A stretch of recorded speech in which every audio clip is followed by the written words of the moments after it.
So what I think M does, right? I think M has to, and he does it because he has to, because he knows he's a white man who got rich off you know what I'm saying, a black born culture.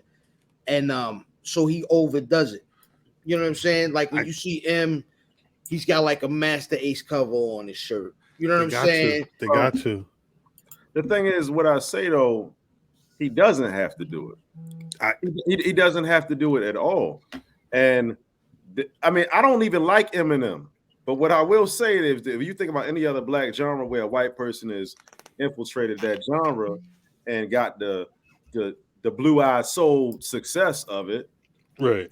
they fuck this shit. I'm about to be a white man now. You know what I'm saying? I don't think that's Eminem. No, I think because that's what my point is. I'm just saying that at least he's gonna say like he probably said thank Boot Camp Click and shit up there. well, all right. Let me tell you. But here's the thing. Here's the crazy thing. Like, M could just love hip hop. And, I think that's the piece. And that could just be it. He could just really love hip hop. He may not have to prove his whiteness or blackness. He just may really fuck with hip hop. Like, but see, people have put him up against it in the same way that they've done those other artists. And it takes a lot to have a little bit of that integrity to say, you know what, I can do. He's done other things that, you know, probably turned off the black community in certain ways, or the hip hop. Yeah, like the whole entire second part is kind of like, okay, I'm smart enough and aware enough to know that this is not right, and let me make amends for this shit. So I'm just gonna give him credit for that. You know what I'm saying? I'm not. But here's the thing: I'm not an M fan at all. So what did he do to piss off black folk? Well, I think he started off when he called a black woman a bitch. Shit. And hold on, because fam said he got rich and he white. Brock said something. Brock said, "What was you saying, Brock?"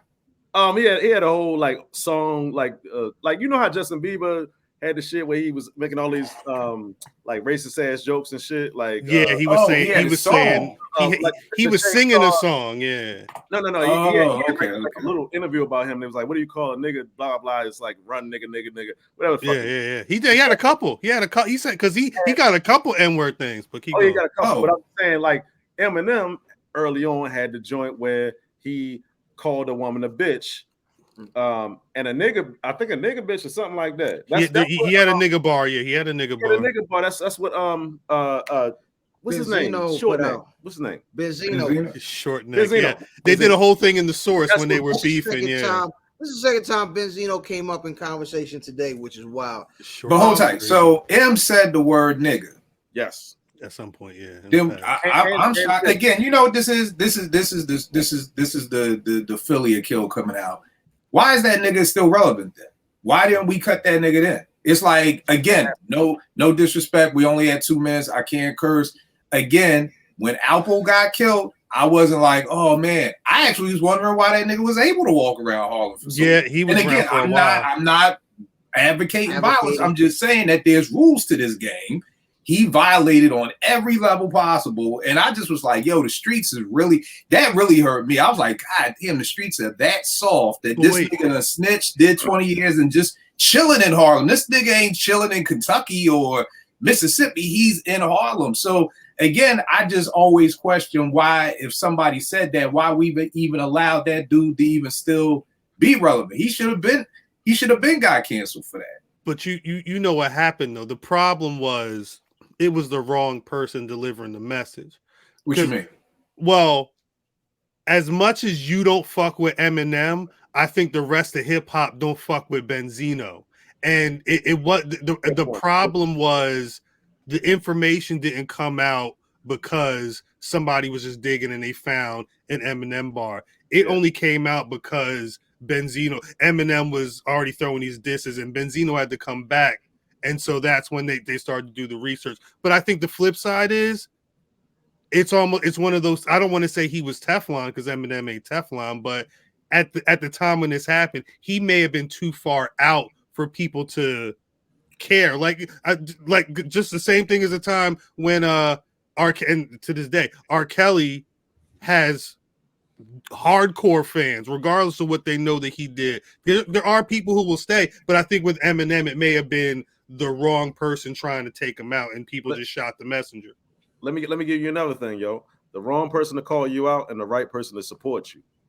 He does have some niggas that people love that supported support him at the time. Yeah. So And you- 50. And 50. So you kind of insulated in the black community, like, oh, are we gonna cancel all these other people that support this person cleaning up that decision?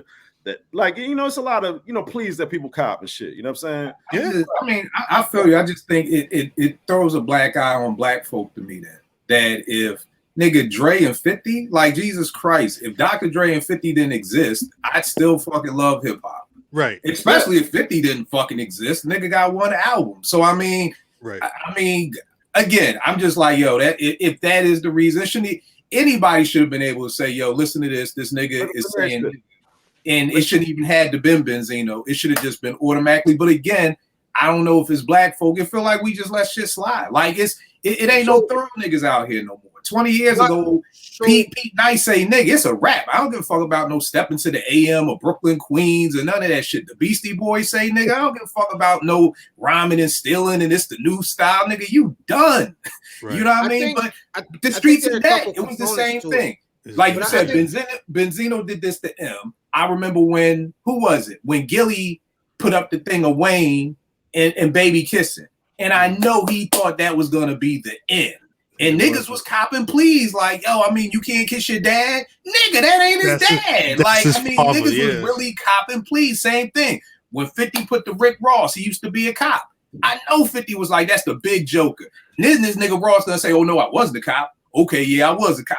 The streets is dead, man. Streets is dead. That's the moral to the story. Let me combat that with, I don't think you can get anybody out of here if they can't follow up with music. Like, or if they can follow up with a hit, it doesn't matter what you get niggas out of here for. Now, this is most of the stuff we talk about here is pre-cancel culture, right? Yeah. Right.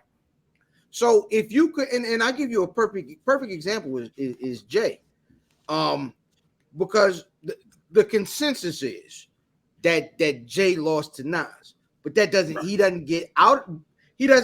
that doesn't get him out of there because he followed it up with good music.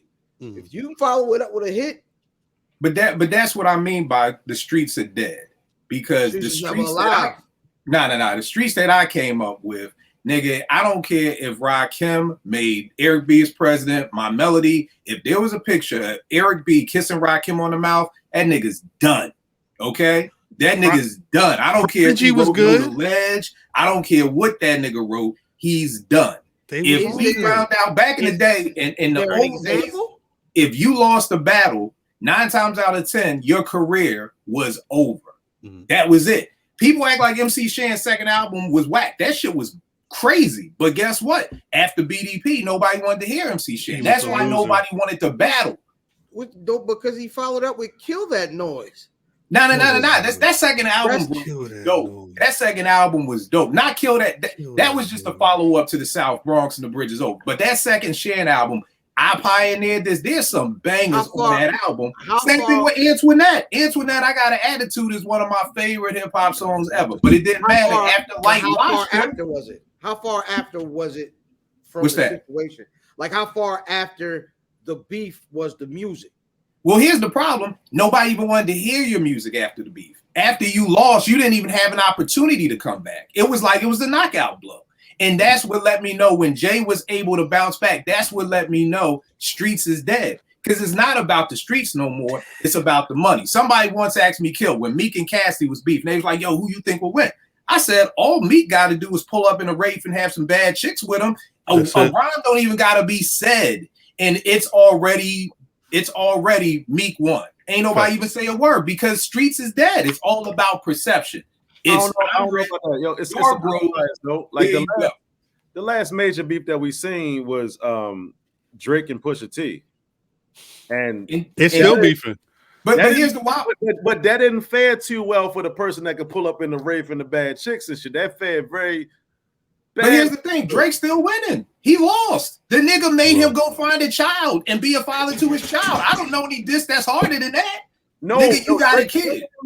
Drake losing? That's a lie. Drake lost that battle. Yeah, that's Drake a lie. lost that battle. No. That's the truth. Like Drake lost that battle. Drake lost that battle. Drake lost, but nobody cared. That's what I mean. Streets is dead. nigga step like right you over said, him. fam, Like, as long as you can follow it up with a dope song, But that's all we exactly care it. about. No, but That's after that, Pusha T also got nominated for a Grammy. Mhm. He's sitting next to. I mean, but still in all. No. But what I'm saying is that Drake ethered that nigga to the point that he made him become a father to his child, and Drake is still the man. Pusha T, yeah.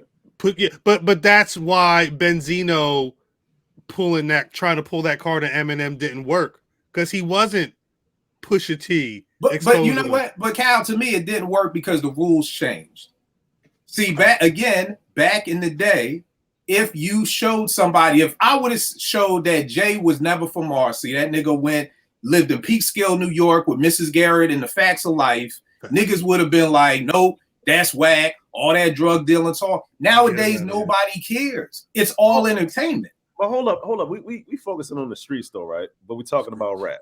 Talking about hip hop. But to me, the two used to be. Key word is used to be intertwined. Like Chris said, rap is something you do, hip hop is something you live. So if you rap about it, you should be about it. Yo, so really quick, it's not always the streets. It's about skill and technical level as well, right? So you got a lot of rappers that. Go ahead. The one thing we were talking about earlier is why still to this day it makes sure that he gives back to whatever. He didn't just level up on hip hop and then just make a bunch of them. Eminem. Okay. Make a bunch of them records. You know what I'm saying? All types of like YMW Melly and this. I ain't know if it was. When you started, I was like YSW. I'm like, I don't know who. But then when you called with it, I was like, I don't know who you're talking about. Go ahead. But no, so I think the difference between like an M and I don't know, like a Michael Bolton is there isn't a cultural element to R&B music. R&B music is just music based in Black culture. Hip hop is a culture.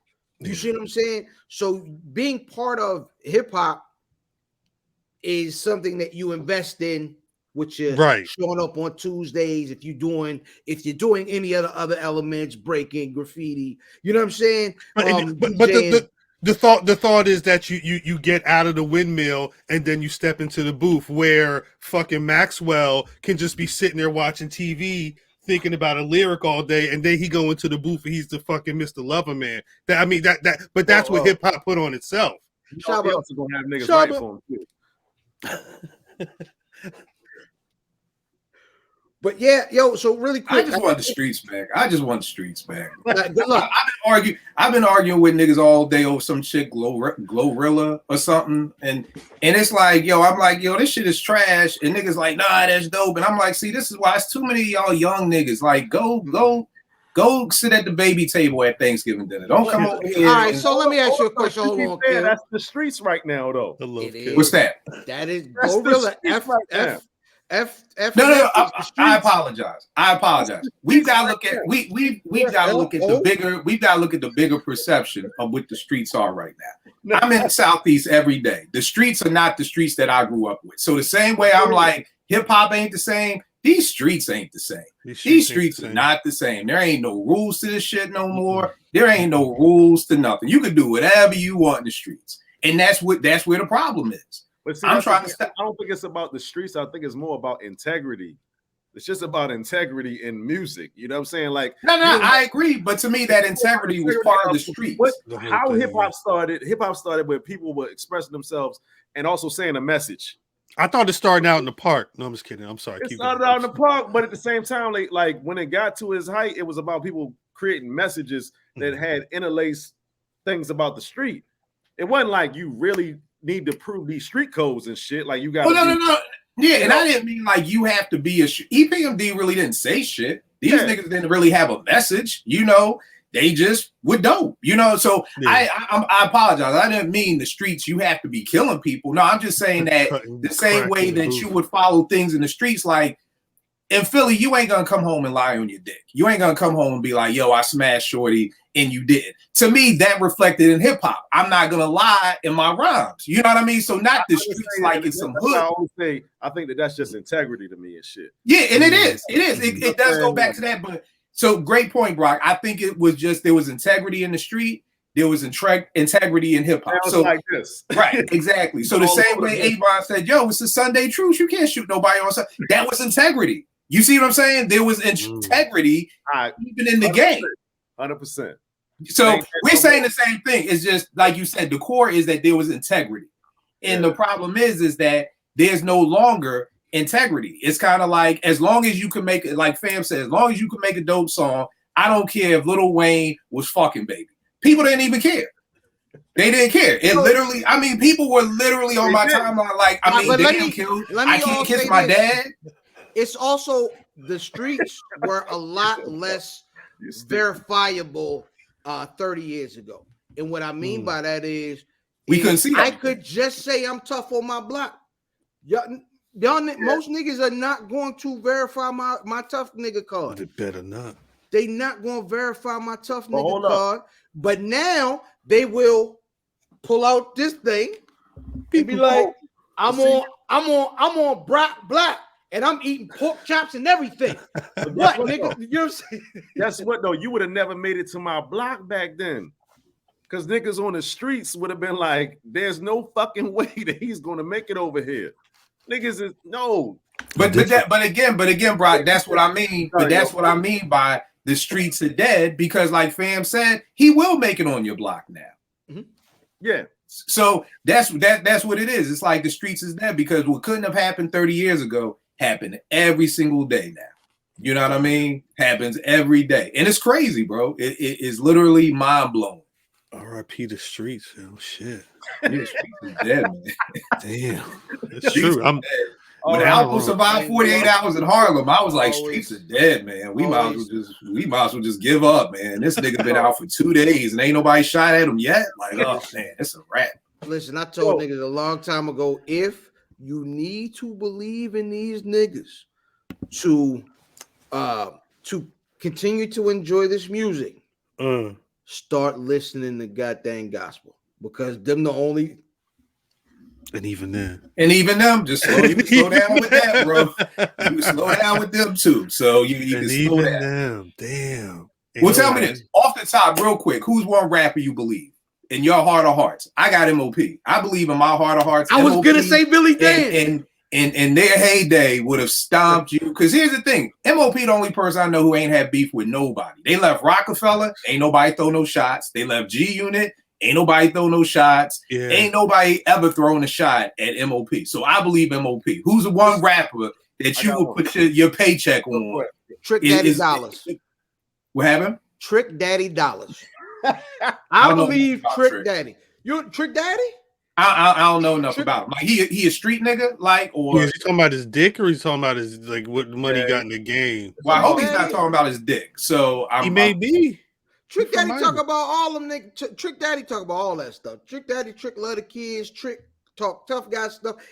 I think that's what, like, that's usually what led me to believe niggas is that if they made, and it's not gonna somewhat contradictory songs, and the reason why is that I know that we're not all things all the time. A nigga talk tough and pistol whip a nigga, but tomorrow he's gonna go see grandmama and hug and kiss her. So the dichotomy of people like that, different thing that you see on records, like a nigga that's hard in every single song, I'm like, he's, what do they say, he's compensating or something like that. But I don't know. MOP been yelling since '94. Yeah. Yo, take rings off. Take chains off. So we happen to be. And I believe every damn word they say too. By the way, the reason why I believe Billy Dance and God dang it, why can't I? Lil Fame. And Lil Fame is that I met these niggas with my wife, right? And it was, what's up, shorty? How you doing? It wasn't. Nice to meet you. I was like, yo, what's going on? And he sees me explaining, this is Billy Dance, this Lil Fame. And he was like, how you doing? Nice to meet you. You know what I'm saying? Like it wasn't a book, nah, none of that. It was straight, just regular person shit. Right. And she was like, he was the nicest guy ever. And I said, yeah, but he'll kill your Uncle Fred. Like, you know what I'm saying? Like, yeah, he will kill your entire family.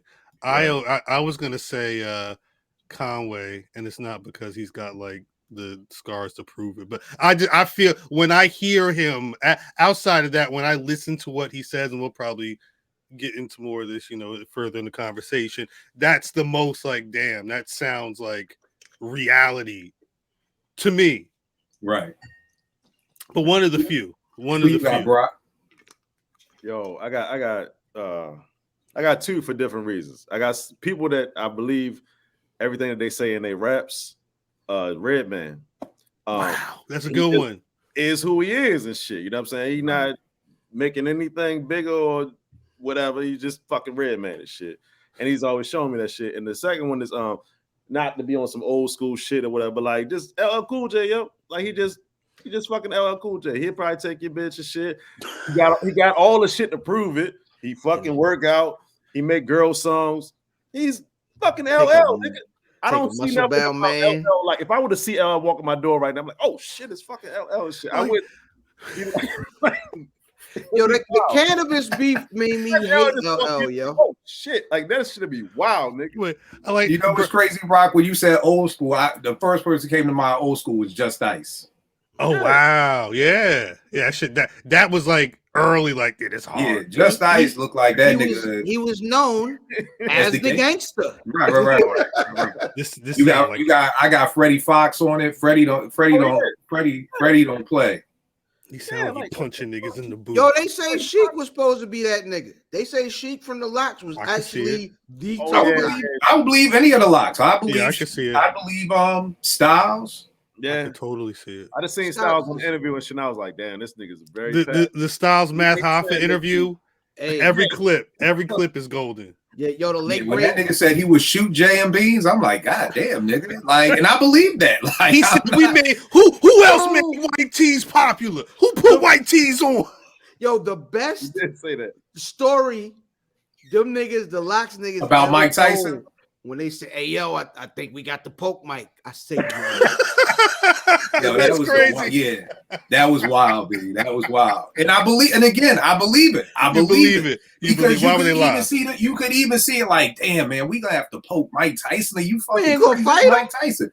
But again, it's like, yo, he fucking with Eve. We may have to poke this nigga. And I'm not sitting there like, yo, these niggas bugging. Like, I truly believe in my heart of heart. But I do think, like you said, fam, it's a vast minority of people that you can believe that really do and are about that life, whether it be bagging chicks or whether it be shooting up the block. I'm sure there's a very few people who actually do that. So you want to know who is really, really about that life? Nigga, us.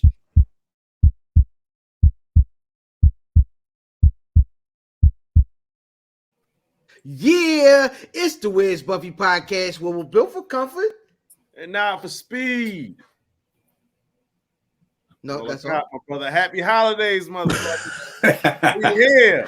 We back. Best podcast in the world. Hey man, you all won all the awards in Baltimore barbershops and shit. You know what I'm saying? All time. Yo, imagine paying a nigga like, hey, look, I'm gonna give you $100. Play this every week. 12:30.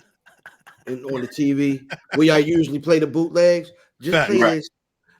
Look, just run the laptop. I ain't got no DVDs. It's 2022. What you want? You know what I'm saying? Let me connect to your TV real quick. Yeah, I'm gonna cast it and then cast it. Take this $100. Be the hottest thing in Baltimore. Nigga. You know what I'm saying? For that shit, yo. That's what's up. Matter of fact, this is what we do. We hook up with Billy Dance and just tell a nigga, we happen to be. Like you know what I'm saying? Play the podcast in the store.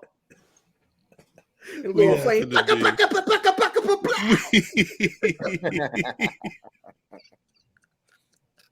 Hey man, I am IlFam790 at social media choice, aka the Arn Anderson of podcast, and aka Captain Brew Albano, Brew Diamond Phillips, Thinking the Dragon Steamboat Pod Champ Pod, God's favorite podcaster, Potty Piper made a podcast, Chew Bubble Gum, and I'm all out of Denty, and nice to see your love daddy, a WFAM, where family always matters, and my tag team partner. It's your boy Broccoli, my boy K. Russell Westbrook, K. Veggie Miller, K. Mr. 51 pounds down the counting. But who's counting me because I'm petty? Petty Kruger making means while you dream. Sauce Perot, Brockavelli, Peg Grills, Juice Leroy, Kimbo Christ, saving them all from their whack ass vices. And of course, Black Fabio, nape of your neck, double breasted. You know what I'm saying? I'm coming through all the cookouts and shit. You know what I'm saying? With the cookout set, you know what I'm saying? And I got my own ribs in my pocket. Fried ribs. Already. Just put the sauce on it. Ain't even look. They raw in the nigga pockets. He pull them hoes out clean. Raw. You got raw. Sometimes they cook too tender. He just pull a bone out. He got to pull the meat back out with the other hand. You walking with? I pull out just the motherfucking meat, yo. You know what I'm saying? Still in my pocket, yo. He eating rib meat like sunflower seeds. You know what I'm saying? McRib type shit, yo. You walking around with raw, sauceless meat in your pockets? That's I'm not crazy. doing none of that shit. I'm not doing none of that shit. It's funny. When y'all got a toothpick, red meat gets stuck in your teeth, baby. Y'all got a toothpick. I got the bones, baby. I got the bones. You know what I'm saying? What you doing? What's my brother? Damn, my directions all off. What my notes? Oh, there we go. Where you at? It's Cal. I don't know what he talking about with these bones and his meat in his pockets. Oh, you now it's pause. Now it's pause. You said I'll just pull out the bone, baby. Like that ain't pause. That's what she said. You bet. I mean, that's what she said. Anyway, go ahead. Slid right out. It's your boy Cal, 1/5 of the Black Wrestling Podcast, 1/6, 7 of the Buffy. You already know the fucking vibe, baby. Shouts to everybody who's been on this year 2022 year-end vibe with us. This the last go round, captained by the big It's just Kill 889. I don't believe in Ghost Riders, but I'm about to hire these two niggas to my side to Ghost Ride me a dope ass intro because I just don't have that talent. What would Lee say? What Lee mom say? Where you think you got your gallant talent from in Beach Street? I don't have it, so I got to go to Brock and fam to Ghost Ride for me. So don't be mad next year when I come back with the ill intro. It's ghost written by them too. But I'm gonna make sure you can tell. I'm gonna make sure you can tell it. I wrote it. Kid gonna be like, I'm fat and I'm bald. It ain't even gonna make sense. I feel you, bro. I feel you. I need Ghost Riders. I need Ghost Riders up in here. You're a horrible Ghost Rider. Everybody from Maryland with fam writing. We're like Casanova, Big Cass did it. You know what I'm saying? With Grandmaster Cass. Yo, you know what's crazy? Did y'all ever hear the joint Topless that was supposed to be on Detox?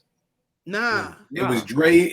I'll send it to y'all when we get off. It was Dre and Nas, right? But the reference track got leaked, and it was T.I. and Nas. And I'm listening to it. I'm like, this don't make no sense. He talking about the Compton. He from Compton and the MPC. And I'm like, oh, shit. This was the reference track for Dre. For what Dre would have been rapping. So T.I. wrote it and sent the reference track over. It's just a joint called Topless. Just put it in on YouTube. You can find it. I don't even have to send it to y'all. Just put it on YouTube. Topless by Dre? Yeah, you can just put Topless by Dr. Dre. Dr. Dre and Nas, and then the reference will come up. But it was T.I. So it's funny you said that, Dad, be fat and bald, because like, yo, why the fuck he'll talk about you fat and bald? But you know, he was writing it for Dre. Because I'm like, T.I., you ain't from Compton, nigga. Now you fronting it. You know, Still hitting them corners and them lolos, girl. King of South Central is what he was calling. And Nas kills his verse, by the way, too. Nas annihilates his verse on there. So I'm glad you talked about Nas. Nas got one of the more revered projects of the year, and we'll probably get into that. There have been a lot of great projects this year. 2022 has been a very interesting one in hip hop in general. Man, you spoke about Snoop. Listen, man, Snoop bought Death Row. This nigga went and trained at Def Jam to see what the business is, and then he went and learned the business and acquired Death Row, pulled all the music off of streaming. As of this recording, the music has not been returned to streaming. Really? Yeah, because he said that they are going to pay higher prices to play Death Row music on these DSPs. It's not going to be the same rate that everybody else is getting. They're going to negotiate a higher price. This is going to change music. Snoop Dogg Might only got one classic that he freestyled most of it. Yeah. However, he's going to turn out to be one of the more important people in the history of hip hop. Wait, that's with this bugged move. out. Because the Chronic just had a anniversary. Chronic just turned like 30 or something. That shit is not on Apple Music. I mean, I listened to it that day, but I got it up on the hard drive, but I can't just type in on the Apple Music. I want to listen to Bitches Ain't Shit or whatever the fuck I be gone, bro. That's crazy. Yes. Well, here's the thing I'll say. Snoop could be one of the most important people in hip hop if this pans out right. Good now, point. but I'll say even if it doesn't though, after what he did for West Coast hip hop, you know what I'm saying? He is the face of post music hip hop career. You know what I'm saying? Yeah. So and truth be told, I would love to read a Snoop book because I don't know how this man has 9 lives. Like on trial for murder, had 2 or 3 whack ass albums, bounce back. Now you got shows with white women talking about cooking in kitchens, and now you over here. Now you a Rasta. Now you got a reggae album and a gospel album, and I don't know how Snoop keeps bouncing back. I think it's his asking price. Yo, let me say this, yo. Like, I watched Snoop several times talk about this deal, and nothing sounds to me like he's engineering this or he's like got a heavy stake in this. But I think Snoop is one of the best brand ambassadors in hip hop history. Oh yeah. I don't think he's a businessman. I just think that he's a very good brand ambassador. He knows how to push brands. And he also knows how to keep his brand very sanitized as it relates to like what he used to do and shit. So but I mean, I think that's the flip for me because, like you said, what he used to do, this nigga was a crip. You know what I mean? Like, right? You know what I mean? We saw him before he was good at it. This nigga was doing interviews with Fab Five Freddy. The camera right here. He like, you know what I'm saying? Yeah. I wouldn't have thought he would have been the superstar that he is now based off of that. Right. Yeah, I think it's a dope move, but I think it's like what Brock said. Like, I think businesses understand that they just need the face. You know, people like there was a while when every NBA team, like Nelly was like had like 1%.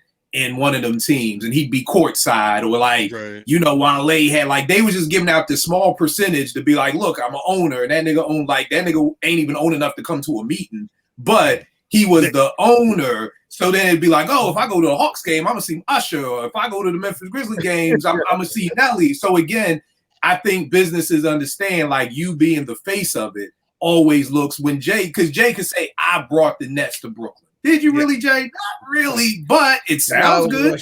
It looks good. He'll say, look at the paperwork. Yeah, you know, it looks good. It's like, I brought the Nets. I'm the Black Branch Ricky. You know what I mean? So, you know, it sounds good. It looks good, but I really don't think you brought them to Brooklyn. But neither here nor there. But I definitely salute Snoop for it because I think more MCs are becoming businessmen, which can be the second stage of their career. You know what I mean? So I think that's a very dope thing, and prayerfully more MCs will start to look at that, especially like Nas. You know, like I don't think anybody 3 years ago, I don't think anybody pegged Nas for having all these investments and all this. You know, I know I used to just look at Nas like, oh, he just the Queensbridge MC. Now we're looking at Nas like, nah, he's a certified businessman. People used to look at it weird when the Sweet Chicken deal first got announced. Like, why is he working with Mass Appeal? And this was years ago, and he's still there, and he's still moving. Right. And then he just happens to. I wonder if it's just I make enough of a cushion for myself to where now me and Hit Boy can sit and really meditate on a project for a couple of months or whatever the case may be. I've always said he built a career that he never became beholden to success on his records. So at back end of his career, he was always going to be able to make the music he wants. But before we get away from talking about Snoop, man, the really big thing to start off the year last year was the Super Bowl show, man. You know what I'm saying? They whitewashed the Super Bowl. Speaking of Eminem coming out for niggas, he was the one Colin Kaepernick in it. Right. And remember that show had been kind of whitewashed after Janice Titty. Yeah, You know what I'm yeah. saying? So it was, they didn't just go hip hop. Them niggas went Dr. Dre and them. They was crip walking and shit. Wasn't that Jay-Z's first year's Yeah, NFL entertainment coordinator. Mm-hmm. I mean, I'm gonna pay you $9 million to just pick some acts. He did it the year before. Didn't he do it the year before? And then Big Boy and them come out. Big Boy from Outkast, wasn't he in Atlanta? That's why I was asking. I don't know. That was the year. That might have been the year before. I thought when Big Boy and them came out and did Kryptonite and all that. I think. Don't get me lying, but he was definitely behind this one. No, that definitely wasn't that year. You know why? It was Missy. Jay-Z signed the deal in August of 2019. Because Big Boy and them was going there in spite of Colin Kaepernick kneeing and all that shit. It was like, no, I'm still gonna perform. And niggas gave Big Boy a lot of hell. Super Bowl 2020. Who performed that one? That was Jennifer Lopez and Shakira would have been the first one. Jesus Christ! Because he signed the deal summer 2019. Yeah, so it was J-Lo and Shakira, and then whatever last year or the year before was. No, thank you for the Dre shit, man. That's all I gotta say. Yeah, that was really good. Hey, yo, shout out to niggas killed. Remember, niggas killed 50. Niggas tried to call 50 Cent fat. That shit was weird. 100%. Y'all niggas terrible. Niggas that make noises getting out the car was criticized. Tried to call 50 Cent. But you know what that is. Everybody loves nostalgia. So when 50 Cent is hanging from the ceiling like he was in the video, but he looked like 50 Cent who was on Instagram story last week, people are like, damn, that don't look like the video. People get old. How does that work? Snoop never got fat. Snoop is the same way. Snoop is higher than he was back then. I think Snoop is like KG. KG couldn't put on no weight. Like he KG is the fat off. Always gonna be slim. Like I don't even think they can get fat. Right. That would be weird, man. Yo, so I guess the last thing, if we sticking with the aftermath niggas is this year for the Rock and Roll Hall of Fame. So a Tribe Called Quest was up, but they did not get enough votes to get in. And the dope part was during because Eminem was also up, and of course he got in as a layup. But M spent the majority of his campaign talking about Tribe, and I guess it didn't go in. But I wanted to. The big deal about M getting in for me was just M's acceptance speech was really dope because he spent time, instead of sitting there like, yo, think Jimmy Iovine and think other white money man that held us down. This nigga actually shouted like hip hop niggas, man. And to micro machine this, I'm gonna run through this as quick as possible. It's a lot of niggas, right?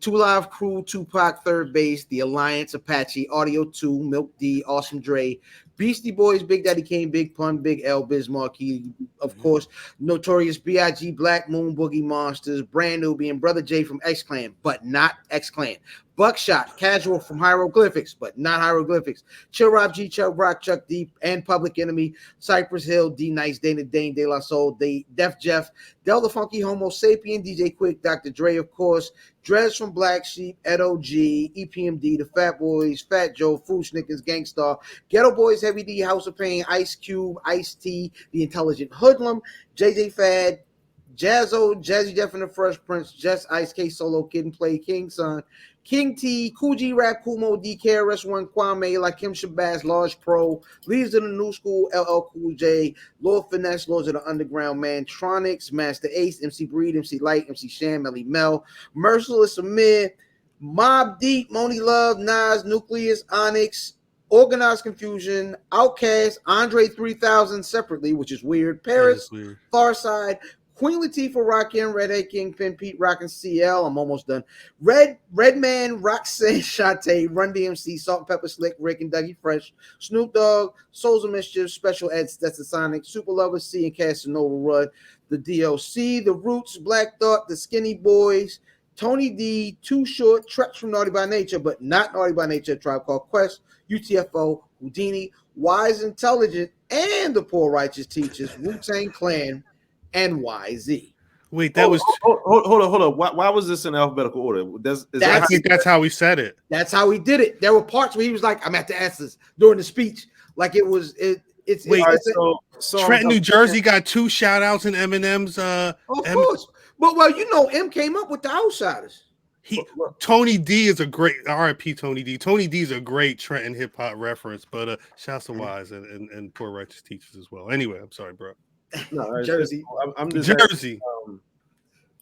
He didn't say anything about Tribe Called Quest. He did say Tribe Called Quest. What did he say?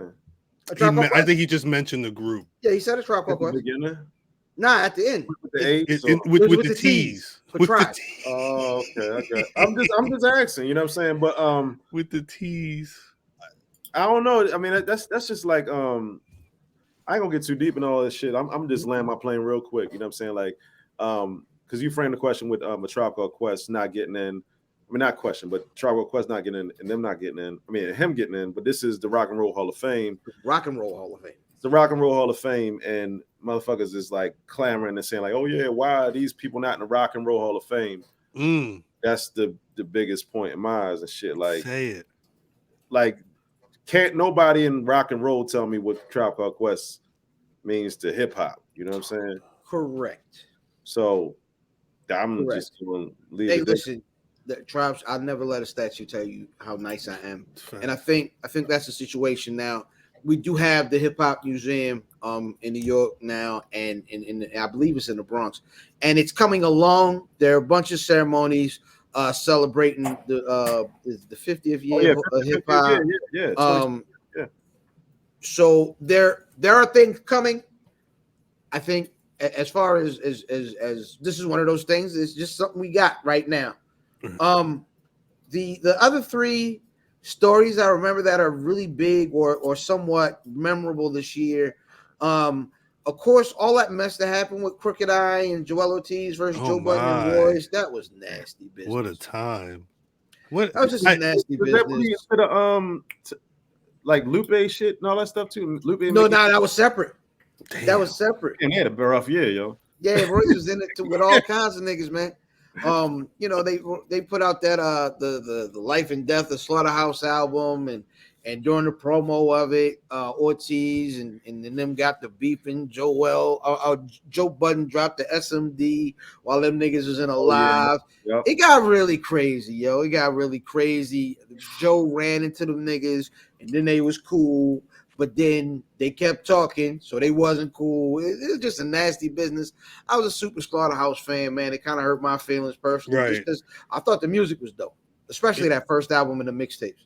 It was, I mean, at that point, For the Best, doing it at the time, coming together to be a unit. That was it. I remember on Rock the Dub doing when the first song came out before they were Slaughterhouse, rating who. It wasn't a who won the record, but it was essentially a who won the record, and then coming back and doing it again. I think Joe Budden was always on the bottom of my list. No disrespect, but he was up with some Titans and Jersey, but he was up against some Titans. But yeah, what a time! And it's kind of sad that they're going out. I mean, hopefully it can rectify the situation, but to see the way it went this year, to go out like this, yo, I mean, how y'all feel about? Pardon me, Mount Westmore. That's one group dissolving, but how you feel about? Is it too late for? You know what, Brock? That's a great fucking question because somebody brought that up. I love it. I would love to go see a fucking concert. I don't know about their new music, but right. See, that's the cheat code. That's the cheat code. And I could have cut Kill off. No. I mean, I compared it to a corn dog on a stick. I used to work at Foot Locker in Cheltenham Mall in Philly. And there was a corn dog on a stick in the mall. Not one time in my life did I ever say, damn, I want to try a corn dog dipped in cornmeal and fried and then put a stick up its ass and eat it. How you know that? How you don't know that? He said it's ass. Upside down. I don't know, but it was a stick in the ass. I never wanted to eat it. I have no urge to hear E40, Too Short, Ice Cube, and Snoop Dogg in the Lord's year of 2022. Making It's new way too late, nigga. I don't know if I would want to hear that shit. 1995. Wait, what was that 20 group years. again? It's Mount Too Westmore. Short, E40, Ice Cube, and Snoop. Snoop don't feel out of place. Like Snoop First of all, Snoop already done told you got the young boy Corday writing for him now. So you already done came out and said you got a ghostwriter. I mean, niggas don't give a fuck. Again, Streets is dead. This need to be the name of the episode. Fuck 2022. The Streets is dead. That need to be the name of this. I didn't. That's what I'm saying. Niggas like, yeah, I got a ghostwriter. Young dude over there. It's cool. I don't see what the problem is. Niggas don't even care. Let me ask a question: is Corday making more or less than the guy that rolls Snoop's blunts to write the raps? More. Probably less. Nah, he making more. Corday making more because blunt rollers don't. Snoop has said it. Blunt rollers get paid, but I make better money than the blunt roller. Snoop did say, I saw something. It was a podcast, and it wasn't with niggas. It was with some of these geeked up white boys that just want to be around Snoop in the room. And they asked him how much it costs to get him on the record, and he said $250,000 for the verse. And then he said, when we do the video, and I'm thinking, because of course, if I got a Snoop record for my album, he's got to be in the video. He said, when we do the video, it's another $250,000. Now, so here's a better question, Cal. Who the fuck wants Snoop on a album in 2023? That's a good question. Let's look at Snoop. And who is even, if I got $250,000, I'm going to promote the hell out my own album if I got it. And if I got to pay another quarter for the video, I got $500,000, nigga. I don't even need to make no album if I got $500,000. I'm good. At this point, nobody's making $500,000 off of music. Wait, hold up. In the past 2 years, these are a couple of features that Snoop has done. He was on Blueface's "Respect My Crippin" remix. He has a song with Young Boy NBA. He's on the Justin Bieber Peaches remix with Ludacris and Usher. That was a bag. And Benny Blanco had a song with BTS and Snoop Dogg this year. So yeah, the people who are paying are these people who are trying to get some little nigga cred to they already big pop mainstream type shit. Shout out to bag for him. Shout out to nigga cred. I don't know. I think the cool thing about the two things that you get from a group like Mount Westmore is you get that if you go to the show, you're gonna get an amazing show, right? Because they doing the hits. I get a chance to take a bathroom when E40 takes the stage. However, you know what I mean? It's gonna be an amazing show. And then I'm gonna tell you what's also in this is including E40. What is also gonna be amazing are the interviews, right? Because the press run is what everything is about. They already got to go see Charlemagne. You got to go see Big Boy. You got to go see 85 South. You got to go see, you know what I'm saying? And that press run, amazing content. And when they go see these content creators, they're going to come out like, But wait, let me ask a question. Is it really going to be an amazing content? They drop because, and again, this is me. I'm the odd man out. I'm always the odd man out. When I was watching something, like I was watching an old interview with Cube, and I was intrigued about him breaking up with NWA. Ice Cube has no content for the past 10 years that I even have. I'm 48, so time is a commodity to me. It literally is like money to me. Like, I can't waste time. So, literally every hour is sectioned off in my day for what I have to do. I have no urge to hear about anything that any of those four niggas have done in the past 20 fucking years. Now, if Cube wants to tell me about NWA breaking up, the making of America's Most Wanted, if E40 wants to tell me about getting started, if Snoop wants to talk about the trial, these four have nothing that I want to dedicate even 20 minutes of my life listening to for the past 10 years. So is the and again, I could be the odd man out, but is the content really gonna be that damn good? Let me ask you a question, Kill. Is there any the three worded, you know what I mean, niggas do not like to hear, is there any East Coast bias in your opinion or expectation on what you can tell me? You could tell me that LL Cool J, KRS-One, Rakim, and Big Daddy Kane are forming a super group called the East Coastians, for all I care, and it's produced by DJ Premier.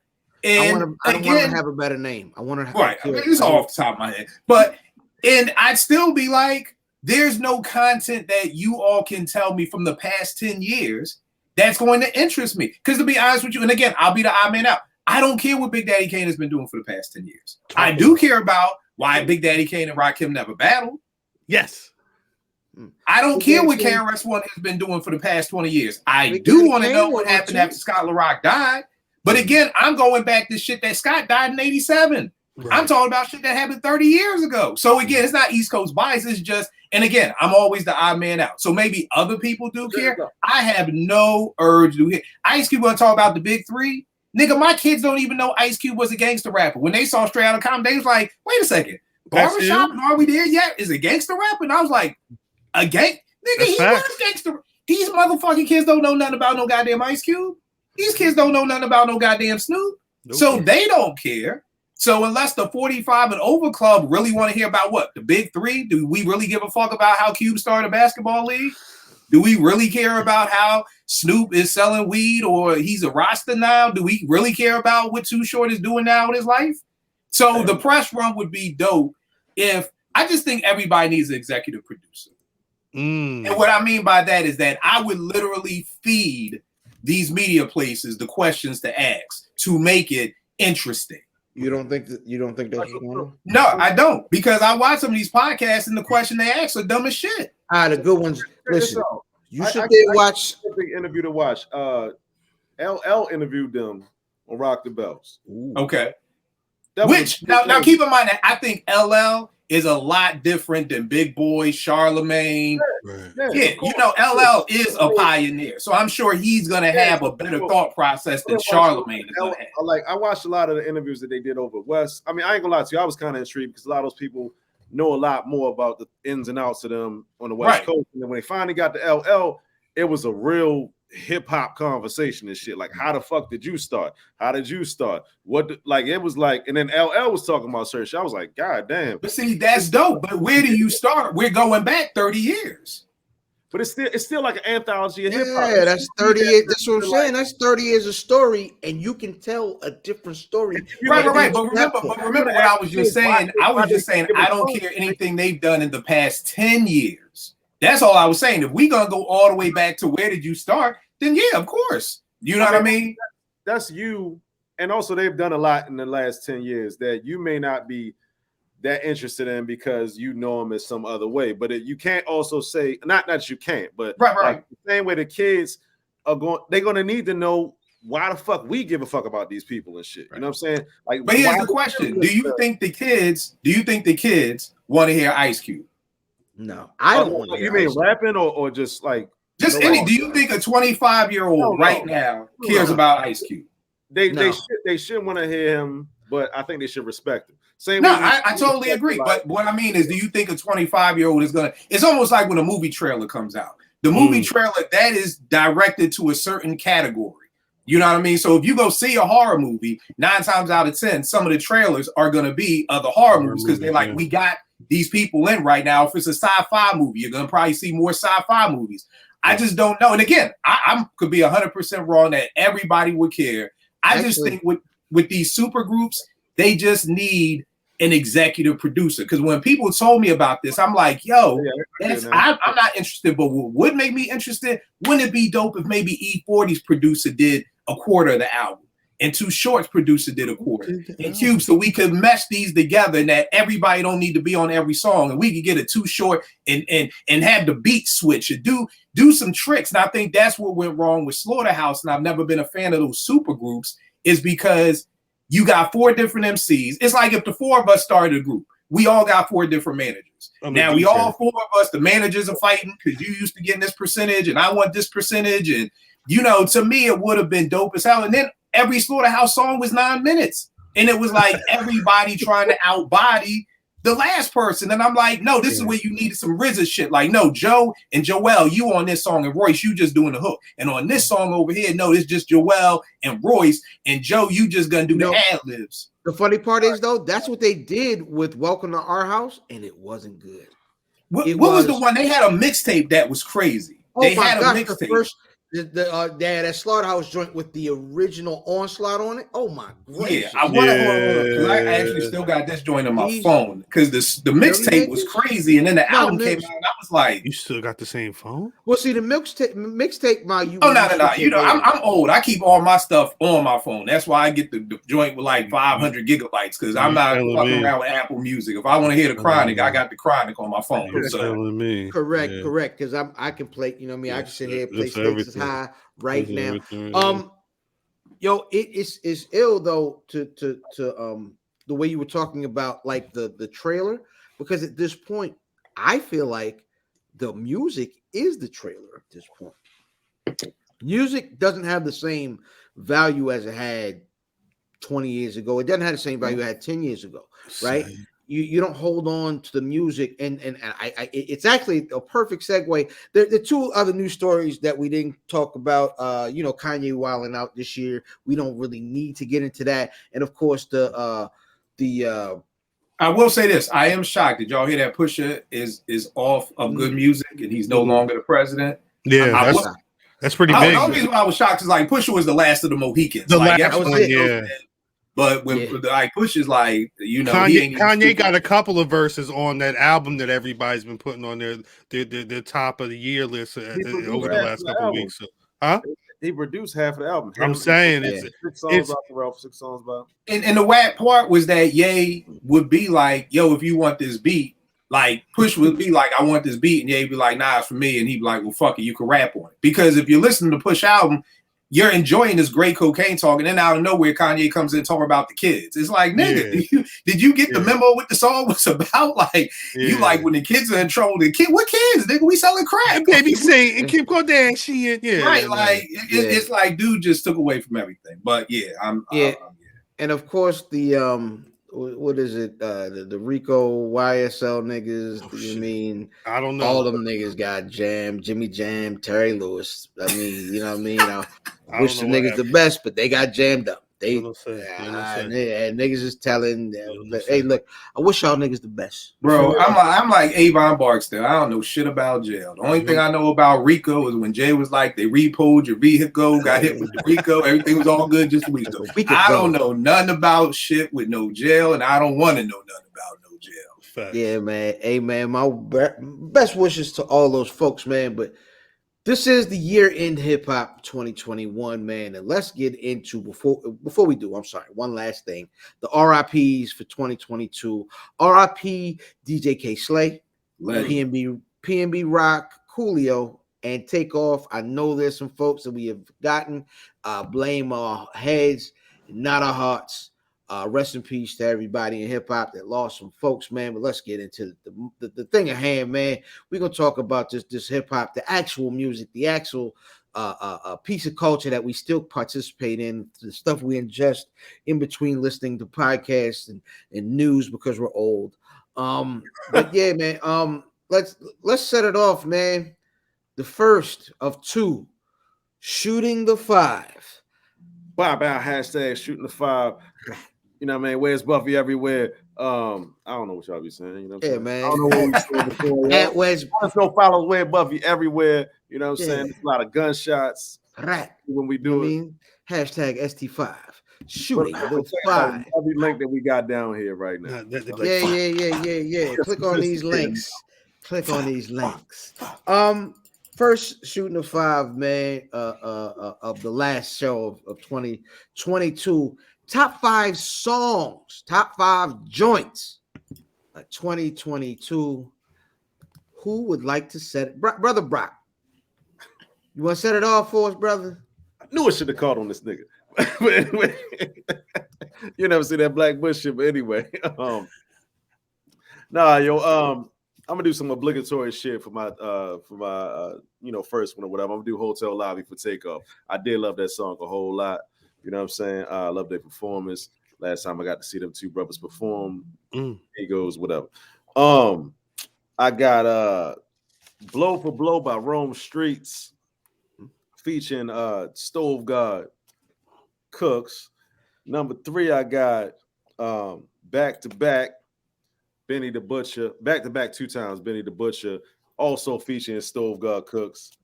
The fourth one I got Absol No Report Card. Mm. And the fifth, which in my order, this is the best one that I love and shit, is Johnny P's Cadillac and shit. I love that motherfucking beat. Shout out to Alchemist, man. Yeah, that's a joint. That's a joint.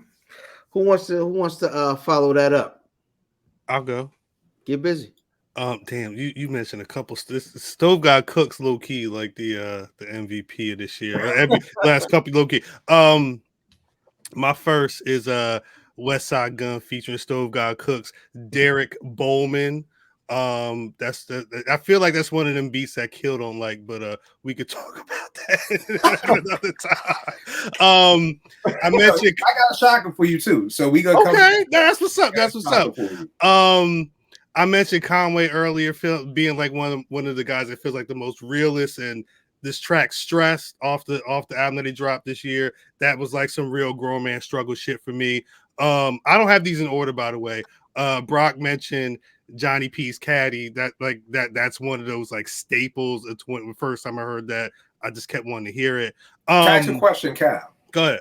Because you and Brock both named Johnny P's Caddy, did y'all feel like Cole was dissing Benny on that? We're gonna get there. We're gonna get there. Okay. We're gonna get there. That's a good tease. That's a good tease. Nas's legit. I'm a huge fan of the 5 Heartbeats. So the way that whole track starts and gets into it, and then hearing Nas on that, the way they built that joint. Shouts to Hit Boy, Chef's Kiss. Yo, fuck, yo, goddamn, yo. I'm sorry. Man, I missed so much of the fuck it. I'm mad as shit. Finally, on I don't know if a lot of people rock with the sound, but I'm kind of a heavy Black Thought fan. Danger Mouse and Black Thought's Belize, the track with MF Doom off the Cheat Codes album. I was running that back today. I forgot how many little gems are in that. There's a thick skin Mia X line from Black Thought, MF Doom from the grave saying some shit and being like, I've always wanted to say that. I don't know, man. Listen to that track. I really wish that more people that say they fuck with hip hop actually listen to cats like that, because it's hard. It's like a 0A, 0B when we're talking about the best, because it's like you can't even mention some of these people when you start talking. But anyway, who next? That's my 5. Wait, go ahead, get busy, Kim. We doing albums or songs? Songs. This is songs. 5 songs to the album. All right. Let's go with let's start off with Dark Hearted by Freddie Gibbs off Soul Separately. Fam, I appreciate you for telling me about that album dropping, because I've never been. Here's the thing with me: when I say I'm not a fan of somebody, it doesn't mean I don't like them. When I say I'm a fan of somebody, it's like, yo, I'm hyped for when they drop, they come to town, I want to see them, I buy their merch, I buy their stuff. I was never a really big Freddie Gibbs fan. I knew he was nice, all those things, but before I jetted to New York, fam was like, yo, that new Freddie joint dropped, and I was like, yo, let me get into this. Yo, I listened to that shit all week, to the point with Dark Hearted, I know every word. Like, it took me back to being a kid and hearing Ain't No Half Stepping and wanting to know every single word and all those things. So definitely Dark Hearted. I got Pusha T, Hear Me Clearly, off of It's Almost Dry. That joint was just crazy. When he's like, my transporters is Jan's Porters and Jan's daughter. Just Pusha. Nobody sells coke like that nigga does. Yo, this nigga's been selling coke for over 28 years, man. Like, Stove God is close. I would also say Benny has entered the chat. I mean, he's into the chat, but it's relatively new. Like, Push was selling drugs when I was still hosting 88.9. That's in 1998. Hey, correct. I am now 48. So you would say you like more Push joints than Benny joints? Oh, easily. Currently? Easily. Okay. Oh my God. Pusha, I mean, we could just do a show on Pusha quotables. Like, every time me and my man Mills would be like, how's this nigga gonna talk about selling drugs this time? And he'd be like, we said something like, and this was years ago on one of the mixtapes, he was like, it's the hood's Obama shoveling McCain. Like, he just keeps coming up with more different ways to talk about selling coke, and it still interests me because I hate people who only talk about one thing, but I love Pusha T. Like, and to me, there's an art to that where you could keep talking about the same shit and make it so. I mean, oh my god! Yeah, he's the goddamn god of hip hop because he knows how to dribble. No. Now I can't give him goddamn guy because goddamn guy is like just a playground legend. Like Push is an unadulterated hip hop. That nigga is Kyrie Irving. If we talking about handles, he Kyrie Irving. Yeah, Push is Kyrie Irving. He ain't got no chips. Easily. He ain't got no chips. I hope Kyrie. I mean, he don't got no chips, but I mean, hell, who really do got chips like that? If your name anybody has a classic album has a chip. Well, I say this, and this is where people will disagree with me. My name is classic. Daytona is classic. I give you Daytona. I really like Daytona. I know nobody really fought. I love My Name Is My Name. That's the shit with Kevin Gates on there. Yeah, I think so. Don't get me wrong. That's got the J joint. That's the No. This was the first joint. This was his first solo. That's not Money Make. That's Untouchables on it. Yeah, no. That's on this joint. Untouchables on. Okay, Untouchables. My name's got the Kendrick joint on there. Yeah, Nostalgia's crazy. Nostalgia's on. I like that record. I'm sorry, Kill. Did you get to the end of your list? Oh no. I got Nas's Reminisce. I love that joint. Yeah. Mary Sample. Yeah, I love the joint. I love the whole concept, and I don't like to really reminisce because the way we living right now is really lit. And I mean, I think that just spoke to me so much because I talked to so many people and they like, yo, remember we was back in college, 889. I'm like, nigga, like that was 30 years ago. Like, bro, like way you should be. If you can't talk about what you're doing right now, bro, then we got to reevaluate. Like, we got to come back. Like, it's like, you know, and so I love that, like, because how we living right now is really lit. Like, I'm sure Nas is not like, yo, you remember we used to be on the park bench? Nas is somewhere booking a private jet to go fly somewhere to buy a castle somewhere. That nigga ain't thinking about, you know, the projects. And I mean, if it is, it's a quick. So that joint, and I got nobody likes this album, but Kendrick's new album, the joint Count Me Out. And then just like Cal off Cheat Codes, I got Aquamarine though. I got yeah. That motherfucker Count Me Out make me fit. That shit get me a little emotional and shit. I don't know what it is about that song. I'm like, damn, this shit. I don't know. I like that song, yo. I love that song. Yeah, shit is dope. All right, man. There's certain records, you know, the legits of the world. You know what I mean? Of course, the Benny record, the Benny and J. Cole record. But I try to keep those off my list because I knew everybody was gonna have those joints. It's a joint by our list too. It's a but now I'm trying to stay out of the way. So number one, they used the kid Jid that signed to Dream. He sampled Miss Fat Booty. He did have 21 Savage on it.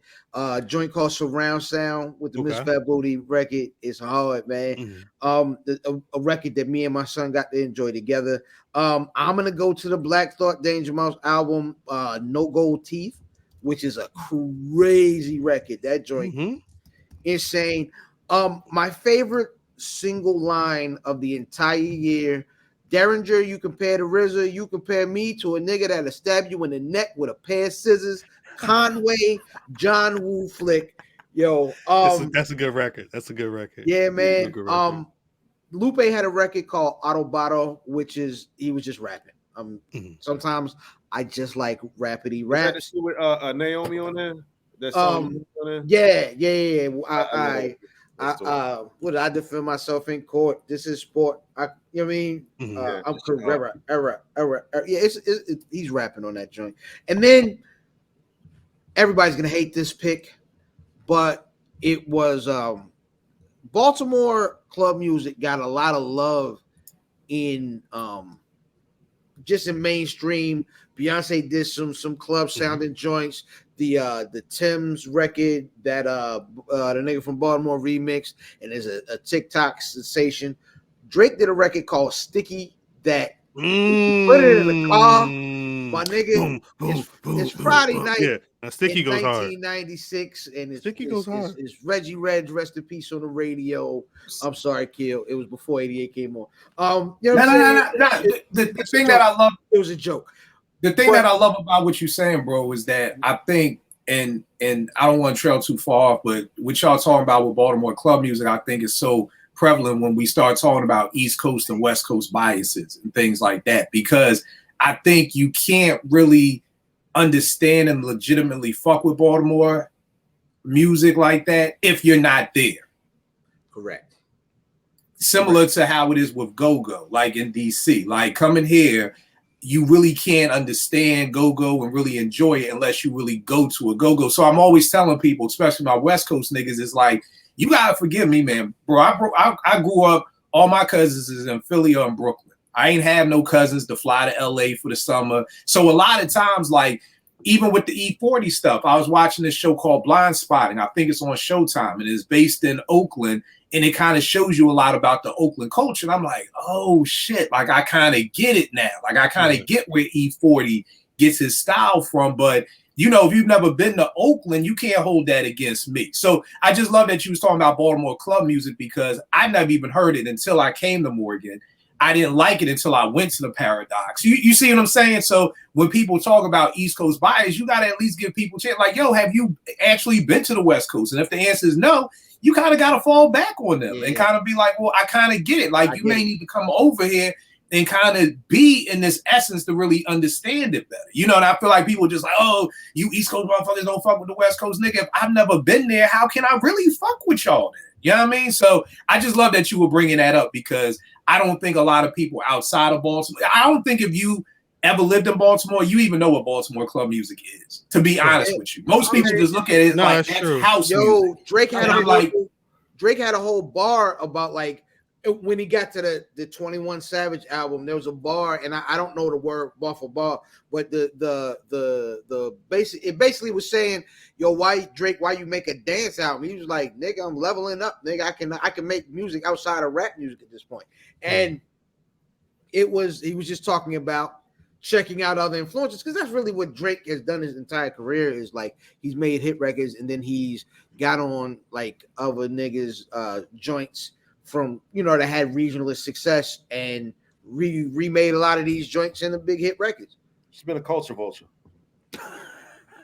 I'm sorry. Fair enough. I didn't mean to blurt that out. Don't apologize. The only problem with that statement is that a lot of these places, you know what I mean, don't really have cultures attached. It's just music. You know what I'm saying? To me, I agree with Brock. To me, he's a chameleon. Because yes, that's a better word. That's a better word. If he 1 minute when Kentucky is winning, now he's a Kentucky fan. Then if UCLA is winning, then he's in UCLA. So he just wherever the money is, that's where he is. You know what I mean? Or wherever the popularity is. This nigga singing Jamaican and shit. Right. You know what I mean? One album, I'm like, yo, this nigga Jamaican now? Like, what the fuck? Yeah, like, nigga said, watch. He said, boy, real tune for your head top. So watch how you speak on my name. What that nigga? Word. Aubrey for your head top. Hey. But here's the thing, Brock. At the end of the day, you know what I do love? He's an actor. That is where his roots are. So he's an actor, and he just gets into different roles for different albums, and he tries to pull those shits off. I love Drake for that reason alone. Yeah, I love Drake is an entertainer. I will never look at Drake as an MC. He is the Sammy Davis of rap to me. He is an entertainer. Yo, to continue with the theme of the episode, Drake literally feeds the streets what it wants. Yeah. You know what I'm saying? The streets, they ain't dead, baby. They just getting fed different stuff. Oh man, it is not healthy. It's not healthy at all. Yo, hold on. Let me say this last fucking thing I just seen about Drake. This nigga had this post where he said, I got all the girls that I ever bought engagement rings into a necklace. And made a necklace. Like, is he serious? Yes. He did it.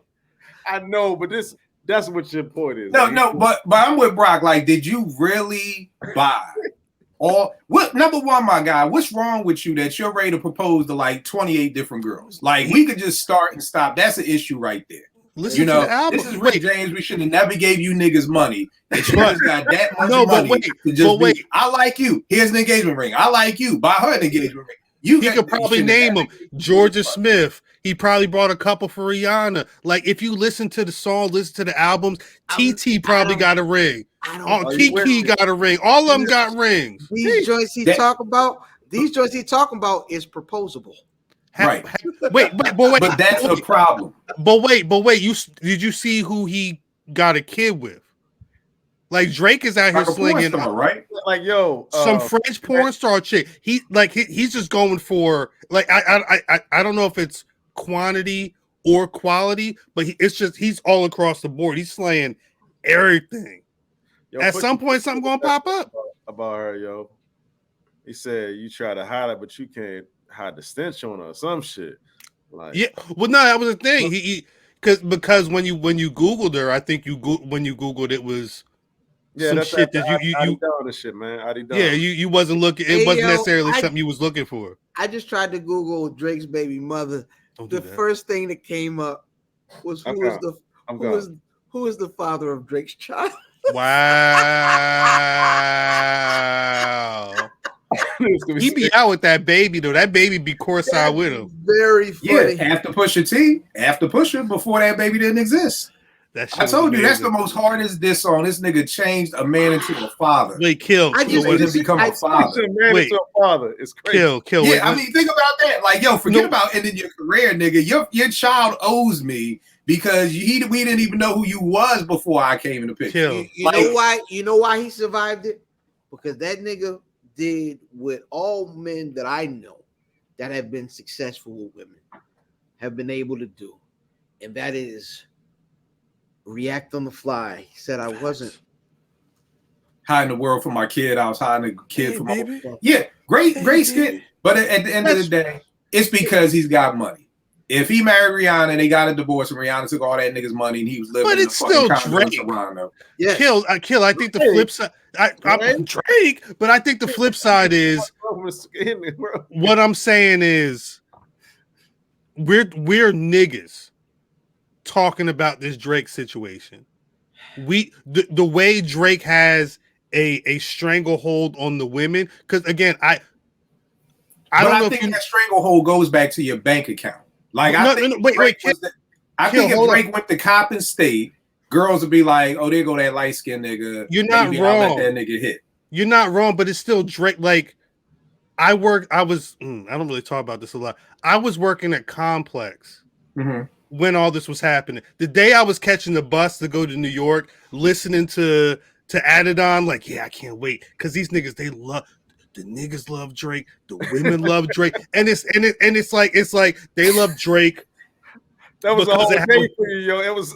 I can't wait to get to this office. It's gonna be so amazing because you couldn't refute anything That Push Push was said. saying. That's the That's- jump. That's the his, baby mama. he's slaying anybody that got ass. You look like Nick Nolte in the face, though. You look like- Anything. He just looking at the ass, and then the next morning it's like, oh shit. He forgot to put the hot sauce in the condom like he usually was doing, right? I just really think at the end of the day, it all comes down to money. These Jehovah Witnesses, if Jay was broke, Jay-Z would lose 80% of his fan base because Right. they just look. Drake, though. Brock, They just look at- today you are the honorable Jehovah Witness. You are the biggest Jay fan on the panel tonight. You know what, though? Yo, Can't be me. I probably lost my. I said Jay. Oh, Jay. I just had a group chat fight with a lot of people. We ain't got to do this right now and shit. But I was just like, yo, Jay-Z, because I was talking about Jay-Z versus Tupac and shit. I was like, Jay-Z has no hooks that you remember. How the fuck are you a nigga If you feeling like a pimp, baby, go on, rush your shoulders off. What I'm saying is, Jay-Z ain't got no 2022 songs that we care about. It sound like he doesn't. Remember they ever talk about that Here's verse? the bigger picture, and I asked this on Apartment 5B. Jay-Z's biggest hooks is about somebody else singing it, or it's just a non-memorable chant. JD coming out, hey, yeah, Funny anything. yeah. Like if you line him up with it like a 50 Cent in the verses and shit. Oh, Anything rock off when that motherfucking because the crowd is gonna react when them 50 songs come on. Have you seen Jay-Z live? I was gonna say, if you go to a Jay show, nigga, it's damn near a worship session. It's almost like worship. I know at that's church. But Jay verse 50 would be interesting in the verses. I never thought about that before. Jay gonna play them goddamn Just Blaze and Kanye records. He's like gonna it's shut like- things down. Jay-Z had an allure back then, but now. But I think the allure that Jay has is If that he's Jay a billionaire. just played his like that's Timberland it. Like that's the allure. Brock, if you had $1 billion, there'd be allure about you right now. You'd be walking around like show enough with a glow around you. but he didn't always have it. What I'm saying is he's always had some level of putting himself over the top of other people. If you go back and listen to a lot of songs he did with Beanie Siegel mopped them up. Oh yeah, Beans, yeah. If you listen to a lot, because we was talking about Pusha, me and my friends was talking about Pusha, the songs he on with Pusha, and shit, I'm like, hey, I'm about to Brock, I'm gonna blame you for this left turn we're about to take. Who won what we do? What's what we do? What's that? Even though what we do. Oh, damn! I thought I say Free on that. I'll even give it to Free. You go hustle till the sun come up. Yeah, he created the fucking flow and shit. Like that's what Jay do. He'll take your flow and say some slick shit in the middle. Yeah, the Jay Best bar. I gotta listen to the lyrics. Hold up. Gotta kill the witnesses. There's a free bid sticking out. He had the reference. Jay had it though first, but if you ask me, and especially from Philly, you gotta understand what we do is literally the Pledge of Allegiance in Philadelphia. Like Free went ham because Free went. He said, "Keep going, Free." Yeah, yeah, he was going ham. Let me give you a prime example of how this works, yo. Of Jay-Z being on a song with Beanie Siegel and Freeway. If you were in a club and Jay-Z is on this song and you ain't saying nothing, they won't play your fucking verse, nigga. They'll just cut the goddamn Jay-Z. Go to the J verse, yeah. When that Joe Budden had his version that Pump It Up and shit, and you just heard Jigga Man on the radio. Give me that beat, fool. Yeah. It's a full-time Jag move. That was how many years ago? If it wasn't that hard, they would have been like, all right. But they start that bitch off with Freeway. Yeah. Yo, so speaking of verses, gentlemen, I have to ask each and every one of you, who had the best verse of 2022? Can I knock mine out the way and shit? Just get it out the park and shit real quick. I already allude to it and shit. I think J. Cole fucking went stupid on Benny, and he went stupid on a lot of other verses during this year and shit. I'm just gonna pick that one as prime example of shit. But that nigga he really sound like the best rapper at this point right now. Yo, wait, there's something about a nigga being able to start a verse off abomatomically, right? No facts. I break bread. Yeah. Listen, there's something. I'm. You know what I'm saying? I write my life. I live my lifetime in between the papers lines. Yeah. Cole hit niggas on the night I was born, and he started to paint that picture. Yes. And 2 bars in, you are watching God bring the lightning and the rain and thunder, and then you offend Jesus. Anytime you offend Jesus, it's kind of like up there. You know what I'm saying? Like you don't now say like I went to hell for snuffing Jesus. Nigga said if Jesus get on the feature, you know what I'm saying? Like probably go to hell if Jesus asked for a feature. Hold up, Jesus. You know what I'm saying? Like I got this. And then what did Pun say? If Jesus passed through my label, I'm snatching this halo. Yeah, there's been a lot of niggas wilding out. He said God was crying though. No, but he also simultaneously like sparked the conversation of like, is he actually dissing this nigga subtly on his own track and shit? I hope so. The first time I heard it, I was like, this is why I hate niggas sending in verses, because I wanted y'all both to be in the studio in Buffalo with all them niggas who jumped Freddie Gibbs, and I want Cole to say that same goddamn verse right there in front of all them Buffalo Somebody niggas. Gonna be in there like, yo. He rapping to the nigga with Freddie Gibbs chain on, like, yeah, right. Yes, say something slick, nigga. Cole come out the booth after he do that verse with 84 Buffalo niggas staring at that nigga. Yo, he would have got a different verse, I think. I think we would have got a different verse from Mr. Cole. Like, you hear what he said, Betty? You hear what he said? Right. You heard what he said, yo? Hey, here's a pen. Hey, you got 20 minutes, nigga. You better fix these couple lines right here. Shit, that's great. But I will say this, because just like I remember the first time I heard Crown for Kings, because my homie was like, yo, that Black Thought verse is nice, but don't sleep on Benny. Oh, Benny killed that. And after that, I was like, because I love Benny, but I'm like, let me make sure I'm not just skipping to the motherfucker I love and over. So I make sure, and in Benny's verse, it's not like Benny was on no bullshit. Benny went crazy on this joint too. Benny might have the second best verse of the year after J. Cole. But hold up, you ain't pick your shit yet. Go who, ahead. Me? No, he go ahead. I agree with you. I'm with you. He's with you on Cole. No, I was saying that you was gonna pick Benny. You know what I'm saying at the same time because Benny went stupid on there too. So, but go ahead. Benny went super dumb. But I think Cole's verse. When I heard it, I rewound Cole's verse. Sheesh. And it stuck with me throughout the year. It's like, all right, what? It's one of those things. Like, is what's better? It's like the bar for the year for me. Some may be better, some may be worse, but for the year, a lot of shit was hanging around here compared to where they was at right there. Yo, let me ask you. Said Eureka, Einstein on the brink of the theory of relativity. Really, no MC equal. Come on, yo. Like, all right, but let me ask you two things, like two quick things about that shit, right? So, is it like the fact that we think that he was going at him on his own song? Do you think it's more because he said it's the butcher nigga when he first started? About time I got my respect, it's the butcher nigga. He mimicked his line and said it's the butcher nigga. And then he also said, he said a couple things, yo. He said something about believing what you be rap. He was alluding to rapping, and then he also said another line about like how you giving rappers back tracks and shit. And if Cole did that on a track where he started with "It's the Butcher nigga" as a diss, that's some Cole shit. But Cole seems like a guy who is going to, at the very least, kind of warn. He wants to show you that he fuck with you at a certain point. He wants you to know that he hear you, and he's going to weave that into his bar. You can take it that way, but I think the combination of things makes everything like if he had just said that, it would have felt like some paying homage.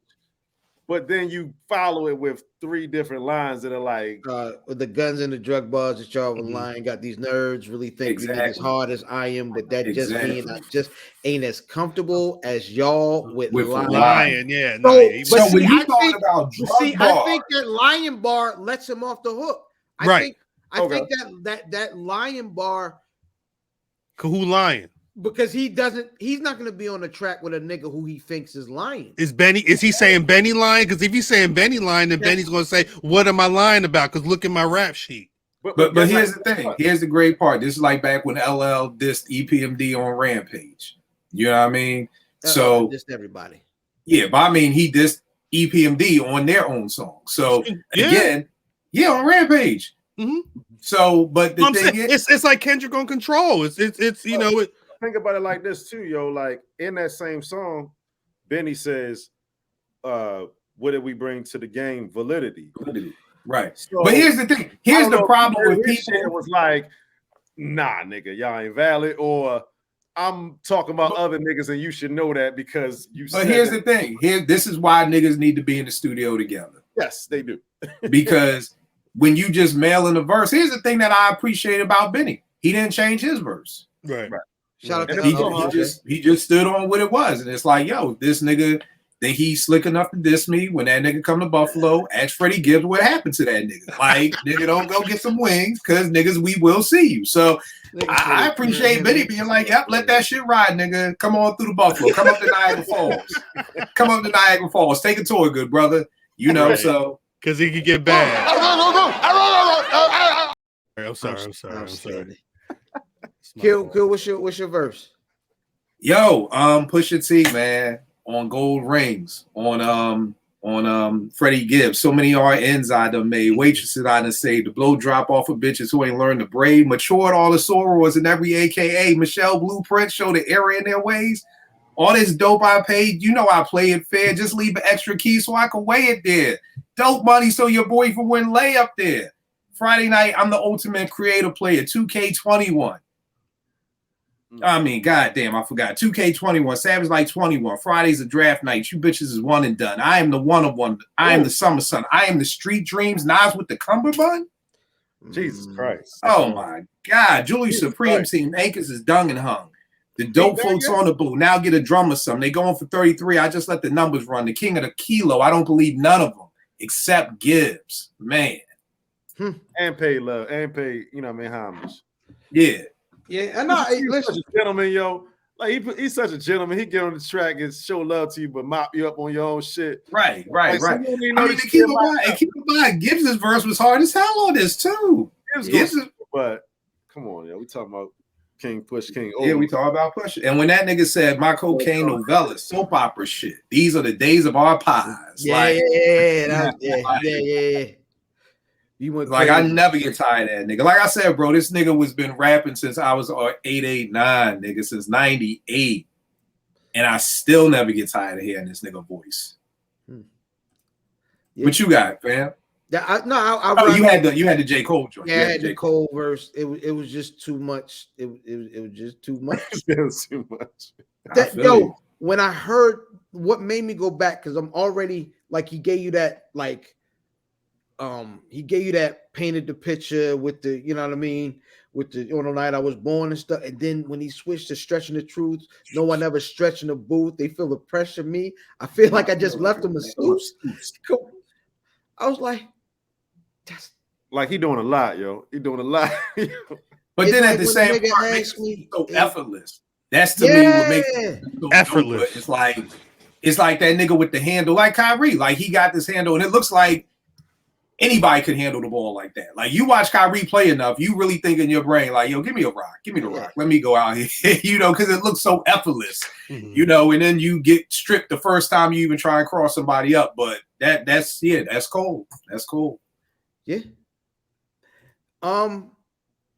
Let's go to a couple of these other. Oh, Cal, did you officially look? It's cold. It's cold all the way. It's cold all the way.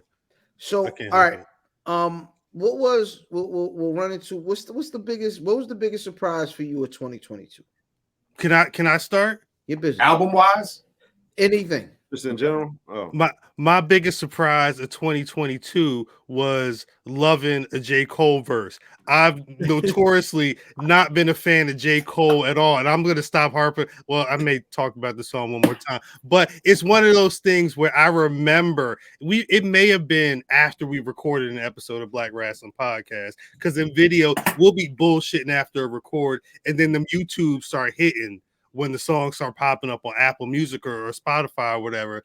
And I remember getting the rest of the stuff done after the show, getting ready for bed, and just running that track back. Like, and then the next morning, be like, damn, that did drop, and running it back. Like, it's been one of those things. And even though the last couple albums, I noticed people really been, you know, the J. Cole doing it with no features and all that stuff. Like, I understand people loving that man. He's one of those guys that's not for me, but it was good to hear him.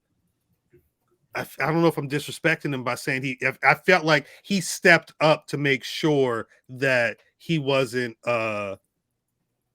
doing no bullshit on a Benny track. So I think if Cole came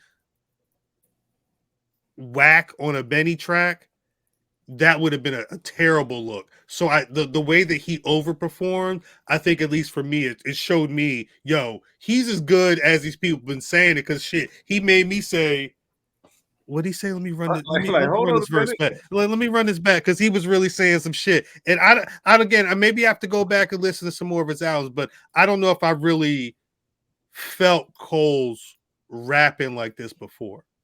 But I could just be ignorant, honestly. Yeah. I don't know. What about you, Brock? What was your biggest surprise of the year? Yo, I definitely, you know what I mean? Like, I always was dipping in and out of, you know, like, listening to Cole and not and shit, but I felt the same way you. But I got an even more egregious confession and shit, you know what I'm saying? Let's go. I feel good saying this, you know, like, because I know this ain't gonna land really well on this channel, you know what I'm saying? But I was really surprised when I told myself, let me listen, because of Kendrick's album, I was like, let me listen to Kodak Black. I was like, oh, he's not what I thought he was and shit. Uh-huh. Like maybe he was getting high, like really, really fucking high. and shit. Okay. I mean, like his voice is always slurred and shit, but he's very clear and concise on different albums that I've heard recently. And I'm like, this little nigga can rap a little bit. I love that. I was like, what the fuck? It's interesting when you pay attention really to what those cats are really saying. Yeah. Haitian Florida accent and shit.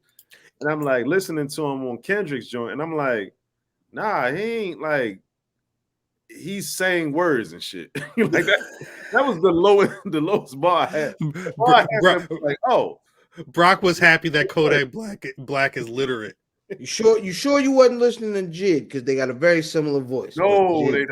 No, they don't. I never thought about that. I like Jid. I like Jid. They have a very similar vocal tone. Like they vocal tone is like when Kodak raps, it sounds like he is dragging his tongue. Because when I first heard that surround sound record, I'm like, Kodak can rap? That's funny. That's funny. Oh yeah, I was just surprised. I was like, oh shit, all right. You know what I mean? Like I gotta shut the fuck up when I talk about him, you know? Right. I gotta shut the fuck up. At the very least, listen to the music first, you saying. Yeah. Well, what was your surprise, brother Kid? Surprise for me this year, I'm gonna go with two albums actually. Well, God, can I cheat and get three? Get one off, and then we'll come back. Right. We'll come back. I'll say the most surprising thing to me is me and Naomi were watching. She loves them Tiny Desk concerts, them NPR joints, and one went off, and the Migos one came on, and I fucking like that shit. Thing. Like they started with this song Avalanche. I've never heard this song before, but they had it was over Papa Was Rolling Stone, the temp sample, and the way they riding that beat. I was like, oh shit. Like, and next thing you know, like I'm like, oh shit, it's over. Like, I never thought in a million years. I thought I'd be like, when is this shit going to be over? Right. The magic be, oh shit, it's over. Like with their their live performances are dope. That's really magical. They really come alive. Yeah. And again, this had nothing to do with Takeoff dying. I'm not one of those people. I am not one of those. Oh shit, he died. Oh, I love the Migos. That's never been my MO. If anything, I may actually dish you more when you dead than you was alive. So, and not on purpose, but just because. But yeah, like I wasn't like, oh damn, Phife died. Oh, he was one of the greatest MCs ever. Like I always thought Phife was a good rapper alive. He's a good rapper, and he's passed on. I'm sorry to hear that, but it doesn't like make me go, oh, you died. Oh, now you were. Was that Phife album this year? Yeah, earlier. That Phife album was amazing. Damn. Which I was. Listen, I did not like that first 5-footer album. Right. Mm-mm. No, this Phife album was good. Yeah. This Phife album with the what was the joint with him and Red? It was a Red Man and joint. Buster. Hold on. I really like that record. Think of the name of it, but so I was like, all right. First of all, Phife Dawg is the hip hop death that probably affected me the most. It happened on my birthday. I'm a huge Tribe fan. Yeah, like that's probably the biggest one for me, just because of how it happened. And Tribe is kind of like Midnight Marauders kind of shaped like the direction of the type of hip hop I'm really, really into. Right. It's around this time of year too. It's like November, something like that. Yeah. Look. So look, right. So all that put together, like Phife is you know what I mean. But I did not care for his. Is it the 5-Foot Assassin? What was the name of that goddamn song? It doesn't matter. It wasn't good. I think it was the first joint. It was the 5-Foot Assassin or something like that. High Tech, Dilla, Pete Rock did some tracks on there. I like the production. I like that Dilla track is hard. This new joint was amazing, and thank God it didn't sound pieced together. It sounded like he was making this album before he passed away, and they finished producing the joints. But these were songs. They weren't just verses slapped on. He had the verses and everything. And I got people. I never listened to it. I'm sorry. The album's called Forever, and the Busta Rhymes with Redman track he was talking about was called Nutshell Part 2. Yes, which it technically dropped in 2021, but it was like one of the singles from the album. Yeah. Okay. Yeah. You know what, fam? Real quick, as a quick plug, you may appreciate this Tribe Called Quest box set. Already seen it? Yes. Very dope. What's the draw? I just got that. What? Are those 45s? These are 7 inches. So you get the 7 inches of Check the Rhyme, you get the jazz with the remix, you get the scenario with the remix, and then you have all the other joints that'll make up the front shirt. So very dope. Little hip hop tidbit right there. I saw that when I bought that. I just bought Disposable Arts. Yeah, and then comes in the dope little lunchbox. No, that box is dope. Yeah, that box is dope. Listen, I have a pair that of shit slides. right here. I got a pair of slides with that print on it. I got several shirts. I got a pair of Vans shoes, a t-shirt or two. I don't know. Tribe is one of my favorite groups of all time. They're probably my second favorite group. Oh, Little Brother, first one? Yeah, Little Brother is my favorite group. Oh, I didn't know that. Oh, yeah. I'm just kidding. Yeah. So, yeah, for me, it was definitely the Migos joint. The Migos was the surprise. I like that. That's dope because I think I really started rocking with the Migos when I started seeing them perform live. It's a different type of energy than Hey, look, they got me with Stir Fry. I ain't gonna hold you. Stir Fries. I heard Stir Fry at a family reunion, baby. I had that all in me. I was gone. Yo, I ain't gonna lie. Like brief shit. Like my stepdaughter was real into the Migos when they was very early on. I'm talking about Spray the Champagne. Like I'm talking about super early. And her whole damn everything she was downloading. I'm first getting on her because she ain't downloading the whole albums and shit. Right. I'm like, damn, why the fuck y'all don't want to hear the whole albums anymore? One song. They just picking different shit, but all of her shit was just different scrambles of Migos and shit. I'm like, man, fuck these niggas. Listen to this Biggie or whatever fucking shit. Like, but and then later on, I was like, damn, I see why she liked them. You know what I mean? Like, facts. It's the same thing with Kodak. I'm like, oh, they can actually rap. I don't have to believe what everybody's putting out there. Like, you just gotta tune the frequency. You gotta kind of accept some a different way of doing it. I realize you ain't the same age as these kids. That's the other thing. You don't do the same drugs as them. And then I think it's too, bro. It's just about what speaks to you. I say this every day on Twitter. Music is just about what speaks to you. Like, again, arguing over music to me is just, after a while, it's boring. Like, nigga, I like cheese whiz on my cheesesteak. 75% of Philly don't. Nigga, we don't argue about that shit. We order our cheesesteaks. I get whiz, you get American, then we eat. We move the fuck on. Only with music do we get stuck on. Nigga, you really getting cheese whiz? Nigga, you really getting provolone? I think what would be the problem more so with these arguments, because I love the arguments, it be the same ones. See, I don't like, for me, I don't like the arguments. I like discussions because I don't want to change your opinion. See, a debate is like, I'm like, you're like, yo, Kill, Benny is the dopest drug rapper. And I'm like, no, it's pushing. Now I'm going to debate you to get you to see my point. I don't give a fuck, dog. You can say Nice and Smooth are the best crack rappers for all you. I don't give a fuck. But I do want to have the discussion to kind of be like, well, what did you hear from Nice and Smooth that made you feel? And to me, that's what's dope. I just was tweeting some dude who was like, oh, okay, Kill, I see you don't want to be challenged. And I'm like, yeah, I don't want to be challenged. Nigga, I like what I like. We can discuss some shit. But no, I don't want to be challenged. I don't like tomatoes, nigga. I don't want you to be like, well, try my Aunt Harriet's tomatoes out her garden. No, nigga, I don't like tomatoes.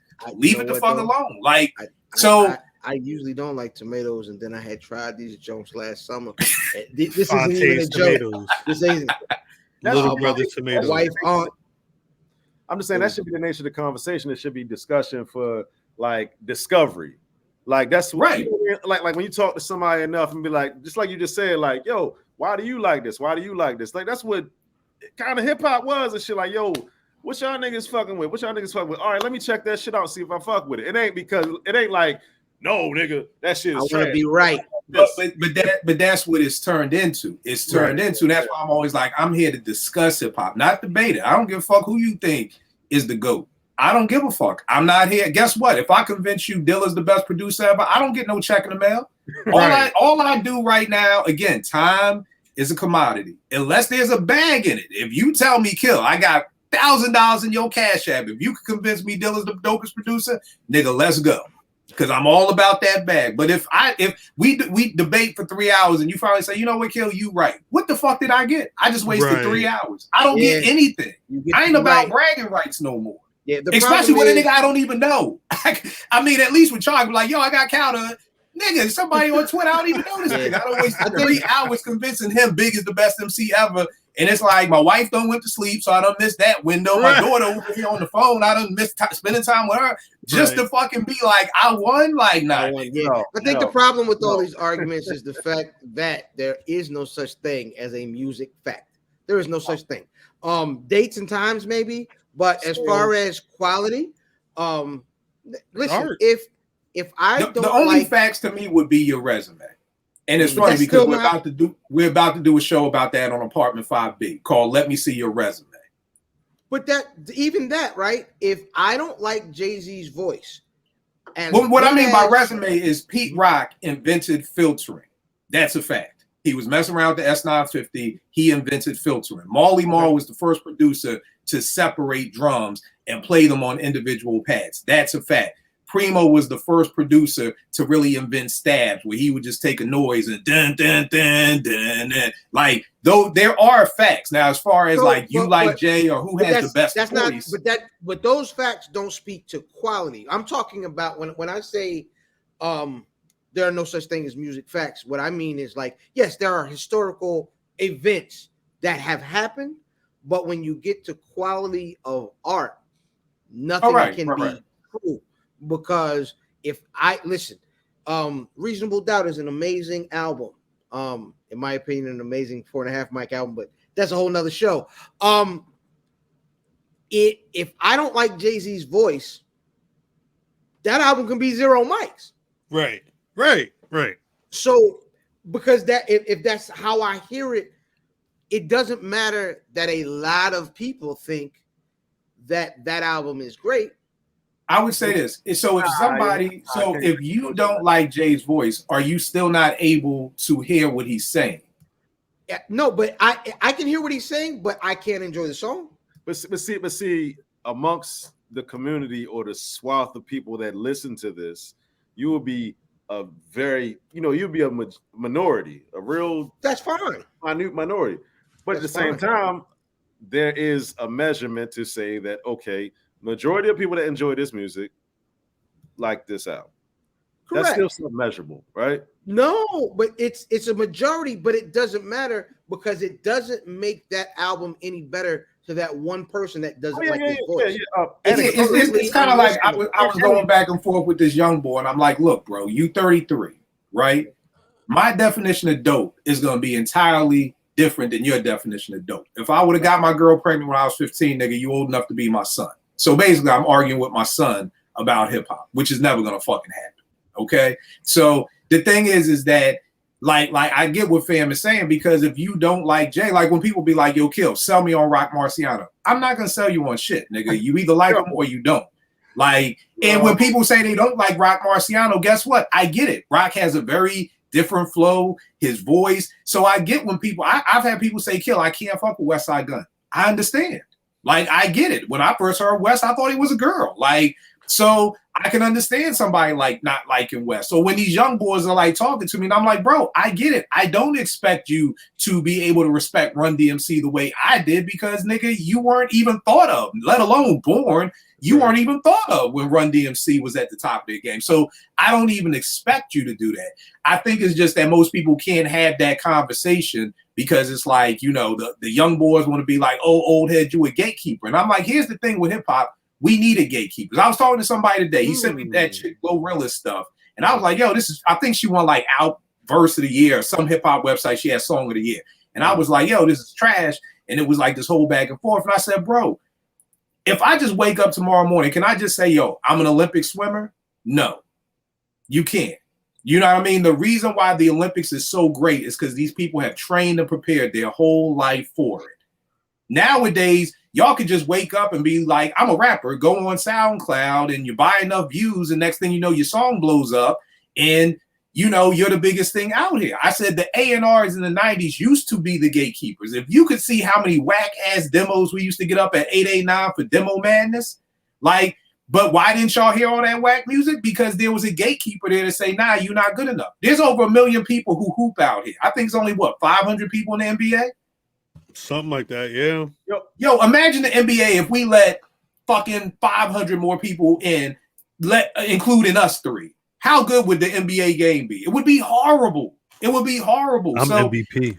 To some extent, you do need gatekeepers because nowadays everybody can just jump up and say, I'm a rapper. Brock, if you're a lawyer, how offended would you be if I got an idea? You know, I think it was Steve Harvey. Somebody had a judge show. Like, I think Steve Harvey was a judge show. How would you feel if you are a judge? You went to law school. You still paying back your student loans. You done did all this work to be a judge. You want to get that TV gig, but Steve Harvey a judge now? You'd feel some kind of way. Like, nigga, how he a judge and he getting this TV bag and I done did all the work and I'm left out here like that. But see, that's the thing. I agree with you 100%. I just think that it's become increasingly more and more difficult to become gatekeepers in hip hop because people didn't champion like the technical aspects, the things that you can pinpoint down as a real skill in hip hop and shit. Whether it be your integrity, how you scratch, like actually DJ, actually produce. Don't be a playlister. Don't be a playlister and just play songs. Things in hip hop actually create double entendres and follow a strict rhyme format and shit versus just saying like, yo, that nigga's nice because he dressed like this or like, you know what I'm saying? So it's kind of hard these days, you know what I mean? But you know what it is, bro? To me, a lot of it goes back to the investment in yourself. So 94, I want to get an SP1200. That's 3 G's, dog. That's a car. I'm in college. Like, you know, we were sacrificing for the stuff that we had to get. Yo, when cats didn't have home studios and you had to pay $100 an hour, you was making sure your rhymes was tight.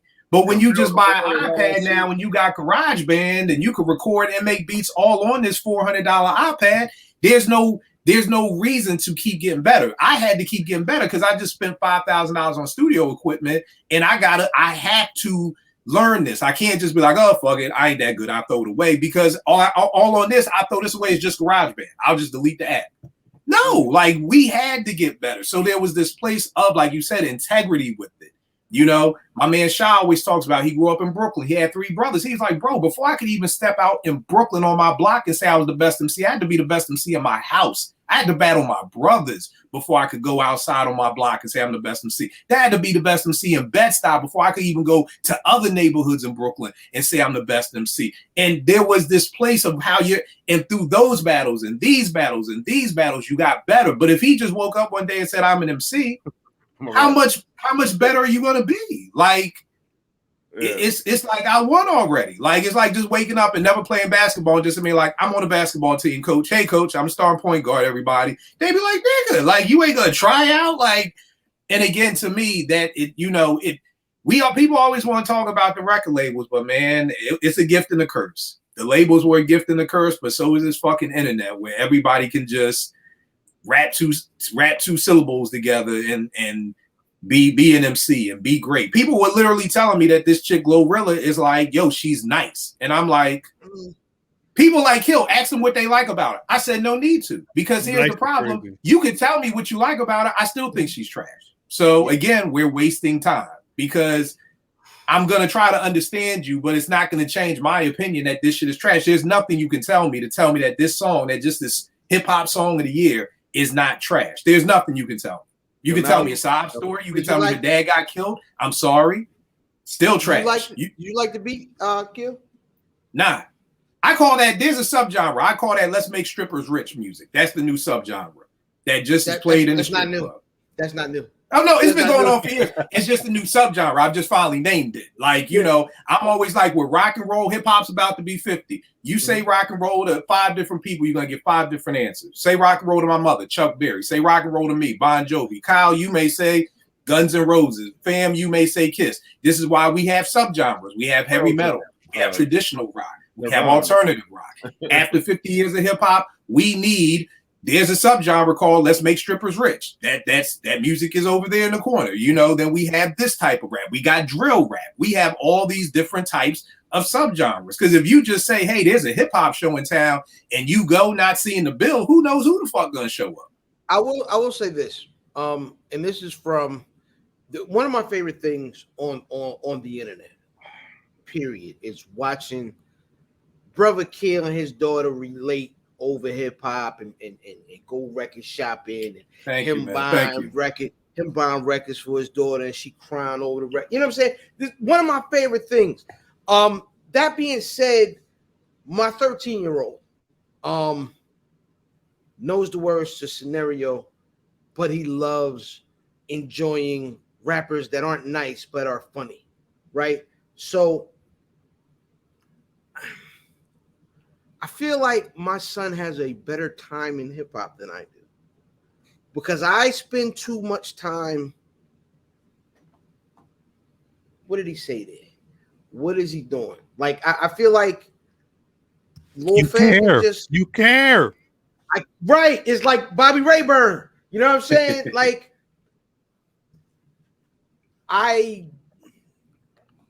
when I get to the point where like, because I'm gonna be I ain't gonna say fair, but like I'm gonna let Lil Fam get a little burn in the car. You know what I'm saying? Like I'm gonna play if we go on the auntie house, I'll play my music on the way to auntie house. Here, you take the title and you control the playlist on the way back home from auntie house. And so on the way there, you know what you heard. You know what I mean? Fine daylight. You know what I mean? That's what you heard. Right. And on the way home, the cool part is I heard Kodak and Roddy Ricch and 21. Wait, Cole. I like that Cole song. That's on my. Wait, that's a. You know what song my kid loves? It's Never Too Much by Luther Vandross. What? Never too much. Never too much. Yes. Now, what I realized years later, is like that is one of my if I'm struggling on the way to work and I need a pick me up because I might not have got enough sleep. That's one of the songs that I've always played, right, and he picked it up. And so I feel like the way we enjoy music, the way we ingest music is a lot more complex because we have the culture of hip hop. We're sometimes weighed down with it. I don't think that those kids as much are weighed down with the culture of hip hop because to a lot of them and to a lot of the folks are contemporaries. It's just the music. You know what I'm saying? It's a lot of niggas that be like, yo, it's just music, nigga. You just put that. But you know what, fam? I agree with you, but Stag Selector said something once, and it's like a statement for me. He said, if hip hop didn't save your life, you'll never love it as much as I do. Wow, that's facts. And that's it right there for me. Because somebody on my timeline just tonight was like, yo, dog, it ain't that serious. And I'm like, shit, hip hop saved my life, bro. It may not be that serious for you because you just listen to this shit as background music, but it is that serious for me. You know what I mean? So, and again, and I think the thing is, fam, and what you're doing with your son and what I try to do with Naomi is I always challenge parents like, yo, we make our kids do all this other shit that they don't want to do. Okay? We make them go to church. We make them join church choir. We make them do all this shit they don't want to do. But then when it comes to teaching them about hip hop, it's like, oh, well, let the little nigga do his own thing. Well, nigga, let the little nigga do his own thing and stay home on Sundays and sleep the fuck in. But you ain't gonna do that. So how about this? Teach them about this shit. Because the beautiful thing about Naomi, bro, is I never put any of this shit on. I never was like, look at this record, like these records. That shit just happened. You know, if you just go back and forth with your kids, and it's like I'm always interested in like what you're listening to. You know what I mean? And I think that's the thing. And that's what I mean about challenging these young folk out here is I'm like, yo, give me something to listen to. Send me a link. I'll listen to it. And if I fuck with it, I'll fuck with it. I'm not the nigga who's like, oh, I only listen to fucking Rakim and Big Daddy Kane. I'm like, there's a lot of people, and I'm like you, fam. I'm fine being with myself on something. In fact, I enjoy it more. I enjoy it more when a pair of Jordans drop and people be like, they trash. I'm like, good. That means I'm the only nigga who's like, you mean when a nigga say Jordan ain't wear those? I'm still waiting for him to come back. Where you been, man? I'm still waiting for the show. Where you at, man? Come on, bro. Where you at?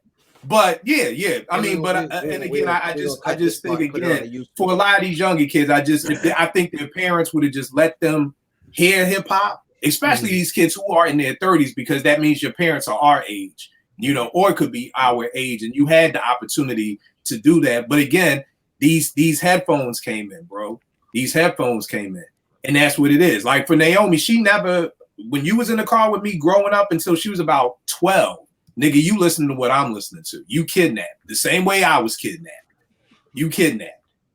And like I said, for all of us, if we had Beats by Dre back in '84, guess what? I don't know nothing about Anita, Freddie, Luther, none of them. Sade, because I would have just been playing Def Jam. I would have been playing LL's radio and Beasties bigger and I had a pair of cars. I had a pair of cars that died in one ear.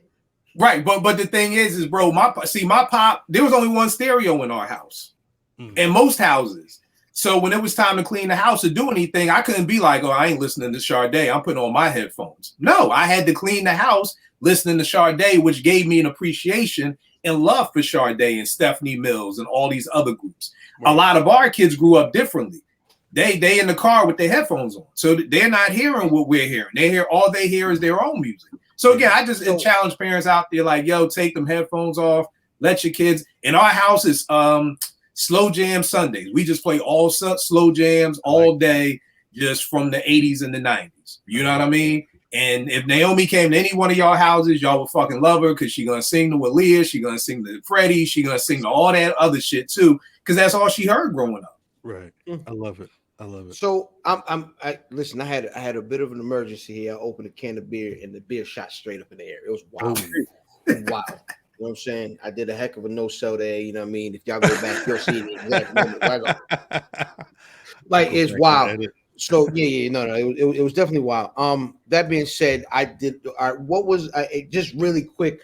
What was everybody's surprise of this year? We did the surprise. Right. What disappointment. Just what saying. Oh, again, I was Migos. I like Migos. You like the Migos? Tiny Desk. Kodak. He said Kodak. I said liking J. Cole. You like the J. Cole? I was surprised at because of how I love the raps, but I wasn't super impressed with the first three Black Thought projects. Mm-hmm. You know what I'm saying? Sorry, Kill. I know. Okay. I know. Okay. We here, brother. No. So when I got a project with Danger Mouse, who I know because of CeeLo, and the songs were good, like it was hooks and chorus. You know what I'm saying? It was complete songs, not just really, really dope verses, and the beats fit, the concepts fit. Black Thought really, really surprised me this year.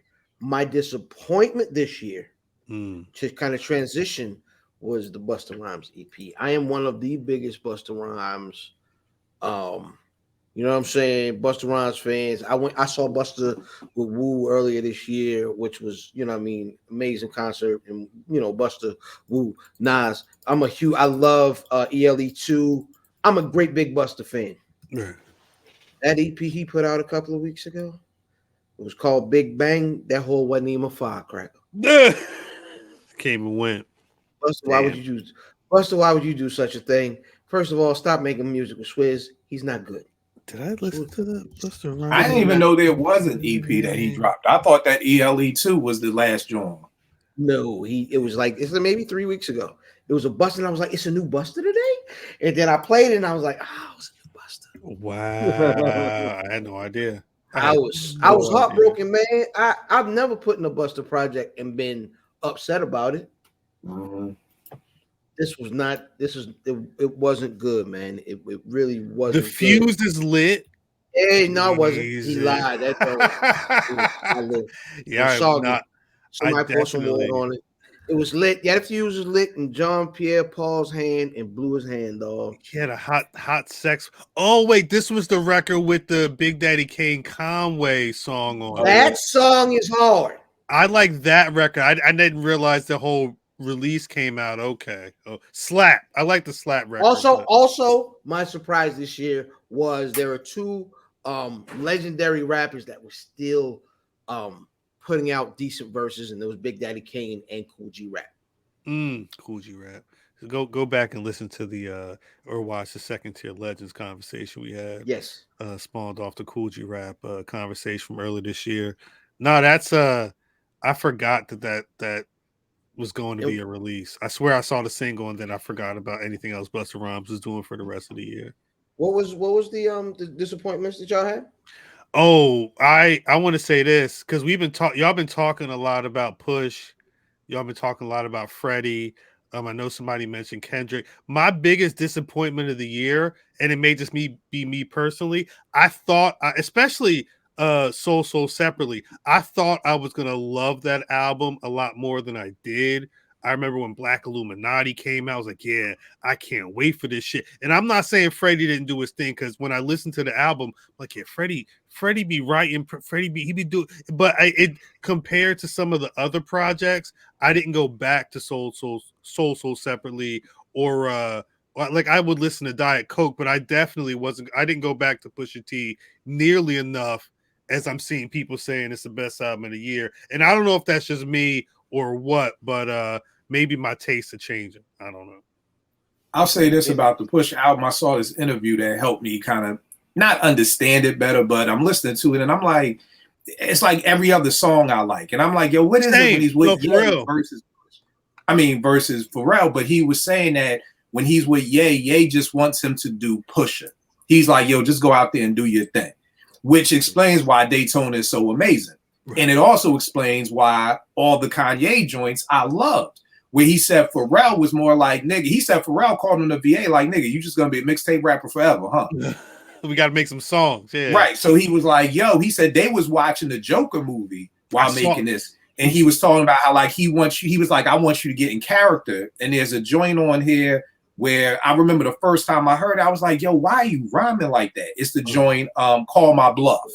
I was like, yo, why are you rapping like that? But he was saying that was him getting into a character and Pharrell kind of pushing him to do different things. So once I kind of got that explanation, it kind of changed my perception. So I'm like, oh, okay, so you basically are one way with Pharrell and one way with Ye, and that kind of enabled me to enjoy the album more. Because I'm with you, Kyle. When I first heard it, I was like, it's like half and half. Like I just pushed it to the side. Yeah, right. But after hearing that interview and going back, now I'm like, oh, okay, I get it. And he's like talking about like, in that joint Call My Bluff, he's like, the way he's rapping is just different. But he's like, I was in character type thing. So I feel you on that. My biggest disappointment was No Fear of Time, the follow-up Black Star album that took 23 years to come out, then wasn't on any type of streaming network. Then I got like a bootleg of it and thought it sounded like shit because it was the bootleg. But then when I saw the real version that you had to like join a website to get, Luminary. It still sounded like shit. It just felt like most didn't want to be there. It just felt like most was just rapping for the shit of it. They're very far apart at this point. Right. And I know that they were like recording this in hotel rooms and just kind of wherever they went. And even the Mad Lib beats, I'm like, God damn, it was one of those like, we waited 23 years for this, you know? Yeah. And I didn't think it was whack, but it just was like a 3.5 mic album, but it's Black Star. I'm expecting a 5 mic album. And you're with Mad Lib? Like, nigga, I'm expecting Bandana damn near from these, and that it wasn't Bandana. So I like that. What was y'all beat of the year? Oh, here's a funny thing for you, Cal. Science Class with West Side Gun, Busta Rhymes, Ghostface, Raekwon, and Stove God, which is just a loop. There are no drums in that. Is that a conductor? No, we have a problem. That's not conductor. Okay. Twisted that. But that beat is just, and I think it's because of the people who are on it. Like, I think it's just a very dope song. But I remember hearing that shit stood out to me immediately. I was like, ooh, who did this? And then when I seen Swiss, I was like, okay, like I ain't expect that. But and for everybody out there, I don't hate drumless hip hop. I hate everybody doing drumless hip hop. You know what I mean? It's like I hate the NBA because everybody's shooting threes. I don't mind Steph shooting threes or Dame shooting threes. It's when everybody is shooting threes and can't hit them shits. It just makes the game look bad. Right. So that's what it is. But that's my beat of the year. Brother Brock, what was your favorite beat? I ain't give y'all my disappointment, but I'm gonna just do it real quick. My bad. I'm just gonna say Kanye, and we all know what's up with that. Facts. That's just, we don't even gotta elaborate. So let me. I wasn't disappointed. I knew what we was. Let me just move on with the show. Facts. My favorite beat of this year is the Ab Soul No Report Card. I just like how groovy that fucking beat is. It's smooth. Is that the Absol that just dropped? Yeah, Absol just I gotta dropped. check yesterday. Yeah, What's the name of it? What's the name of the album? Herbert. Herbert. All right. Yeah, Herbert. He actually did a performance that made me like that beat and shit. I was like, God damn, this shit hard as a motherfucker. That actually, when you see somebody act out the words that they saying, sometimes you get it quicker. Right, So right. it's like, oh shit, this nigga got a couple double entendres and shit on this. He ain't rapping fast or nothing. It's like, oh damn, okay, okay, I got you. He working that shit, but yeah, no report card, absolutely. Brother Cal? My favorite beat. I'm gonna keep talking about this record. I don't give a fuck.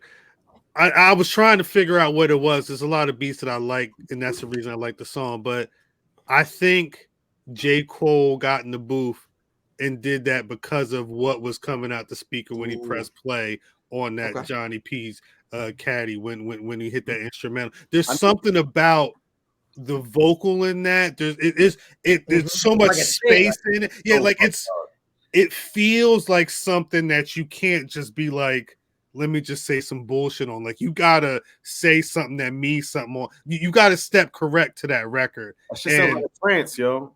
Yeah, I can listen to that shit without them niggas rapping for real too, yo. Like, damn, on a loop.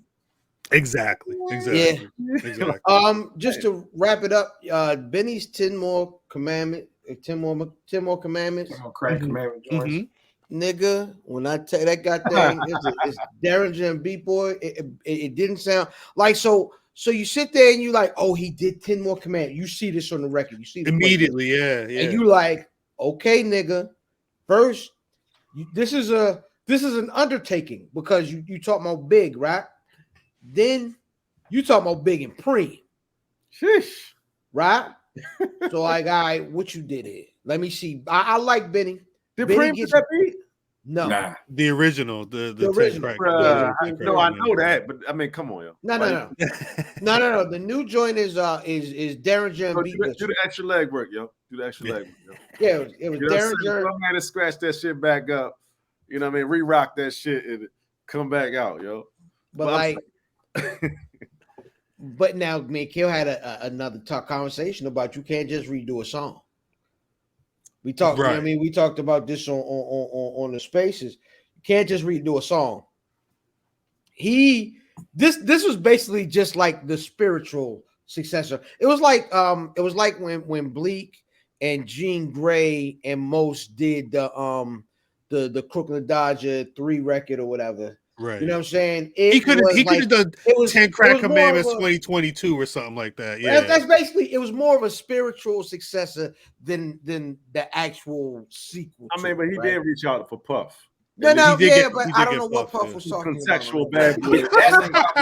Puff was talking about we beautiful black kings. I'm like, nigga, we're talking about selling crack right now. Like, what are you talking about, man? Like, that had to just be part of the contract. Like, yo, you gotta let me talk my shit. And it was like, sure, nigga. Like, you're not getting Diddy, you getting love. Yeah. Right. I would have rather had Preem than Diddy and shit. But they got that Smack, beat. who is this nigga, son? Smack. The beat was insane, though, man. Yeah. That was that's a crazy beat. Word. And we definitely doubled the time up. So we gonna get y'all with the grand finale right here. The final shooting the 5 of the night.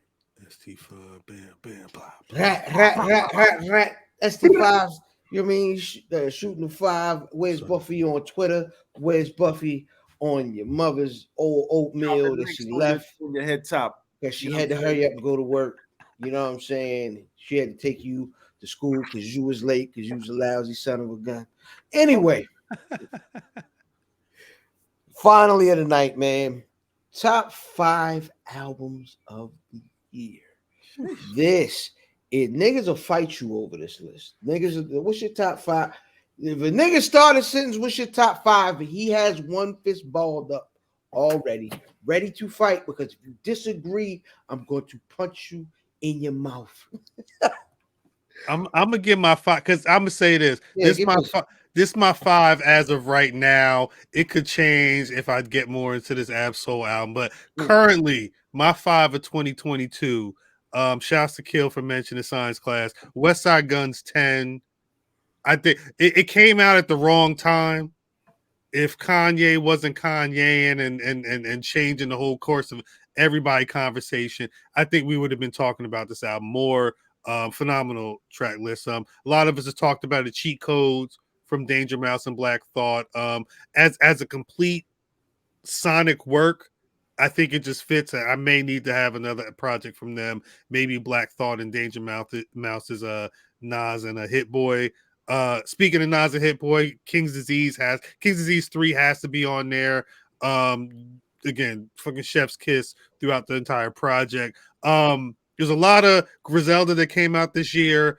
I when I was going back through everything, Tana Talk 4. There's a lot of records on that album that really stick with me since when I first heard the project. And shouts out to Rome Streets, man. Kiss the Ring. I feel like I'm back in my teenage years when I just like smoked the L and drank, whatever Alizé, somebody passed me and somebody just in the corner just rhyme about what the fuck they was doing the other night. Like that, he got rhymes for days. He did. Ugly Balenciagas. I'm like, why is this record called this? And then when he got to the part, I'm like, that makes fucking sense. I love that album. I will run that album back all day. And I'm sorry, Kill, because a lot of them beats, it's literally just like a loop, and then that nigga just spitting the whole entire 4 minutes of that track. But no, I love Rome Streets. Shouts to Rome Streets. God, yo, can I get mine on? Would you Can I say get my bars? all out? Can I get mine? Go in. Hey man, albums of the year. It's Almost Dry. Push. Man, I'm about to throw my shit in the trash, yo. Like, what's the point? Go ahead, keep going. No Fear of Time. You know what I'm saying? The Black Star album. Listen, shout out to the plug, you know what I mean, wherever he may be. You know what I mean? That was an interesting day. Yeah, shout out to the plug, you know what I mean, wherever he may be. But it's almost dry. I mean, I'm sorry, to No Fear of Time. The Black Star Project for me was exactly what I thought it was going to be. It hit me in the Black Star feels. And you know what I'm saying? It got me through that part of the year, man. I thought it was a really good album. Follow that up with Soul Separately. It's something, man. Listen, Gibbs brought back personality to hip hop. Word. You know what I'm saying?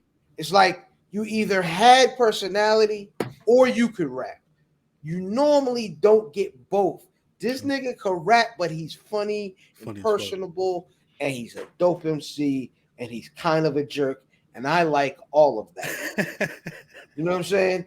Of course, King's Disease 3. Listen, Nas is what is this? Is this the fourth? Is this the fourth act? Is this Nas's like fourth act? Yeah, as an MC. Yeah, you know what I'm saying? For a while, yeah. And he's putting out. He's had a better stretch at the end of his career, or toward whatever this part of his career is, than he had at the beginning, because it's been 4 straight of crazy. You know what I'm saying? It's the 3 King's Diseases and Magic. And my favorite album this year, I put it in rotation. It was one of those surprises, because now, and to be honest, his last 2 albums are really good, but To Dream in Color by rapper Big Pooh was such a personal album. Nigga talked about, well, I fell off, so I had to drive Uber. It's real shit. You know what I'm saying? Like, niggas ain't telling that story. Right. I don't care. Sean P. the broke his rapper type shit. It's honest, it's heartfelt, and it's quality music. That's it. And I'm gonna be honest, rapper Big Pooh, to me, is easily the most improved rapper from bar 1 to bar 16. That's my list. I like it. I'll go real quick, man. Because I mean, shit, I think all my shit been covered almost. You know what I mean? So niggas in elaborating all types of shit about it. So all right, so I'm gonna go with 5. Whoa, nobody said 5 though. All right, Kendrick. I like Kendrick's album. I think it was Kendrick a album little was really good. longer and not as cohesively built together of a story than his other albums and shit, but I still loved it. There's a lot of bangers on there and things that I keep revisiting. Number 4, Rome Streets. Yes, I felt like I got a chew stick in a motherfucking Helly Hansen, and I'm on the bus stop. You know what I'm saying? Right with now. a proper Walkman, and we about to skip school. Orange Spun's earphones. You know what I'm saying? All that shit. Dirty little twisties. 3, I got 10 to talk for. You know what I'm saying? Very Like, good album. I love Benny. That's 3. Number 2, because it's so new, but I had been rerunning this shit over and over again. Absol, I really do like this album. It's a very vulnerable album. This nigga talking about depression, but he's also fucking double entendre and bar niggas' heads off and shit.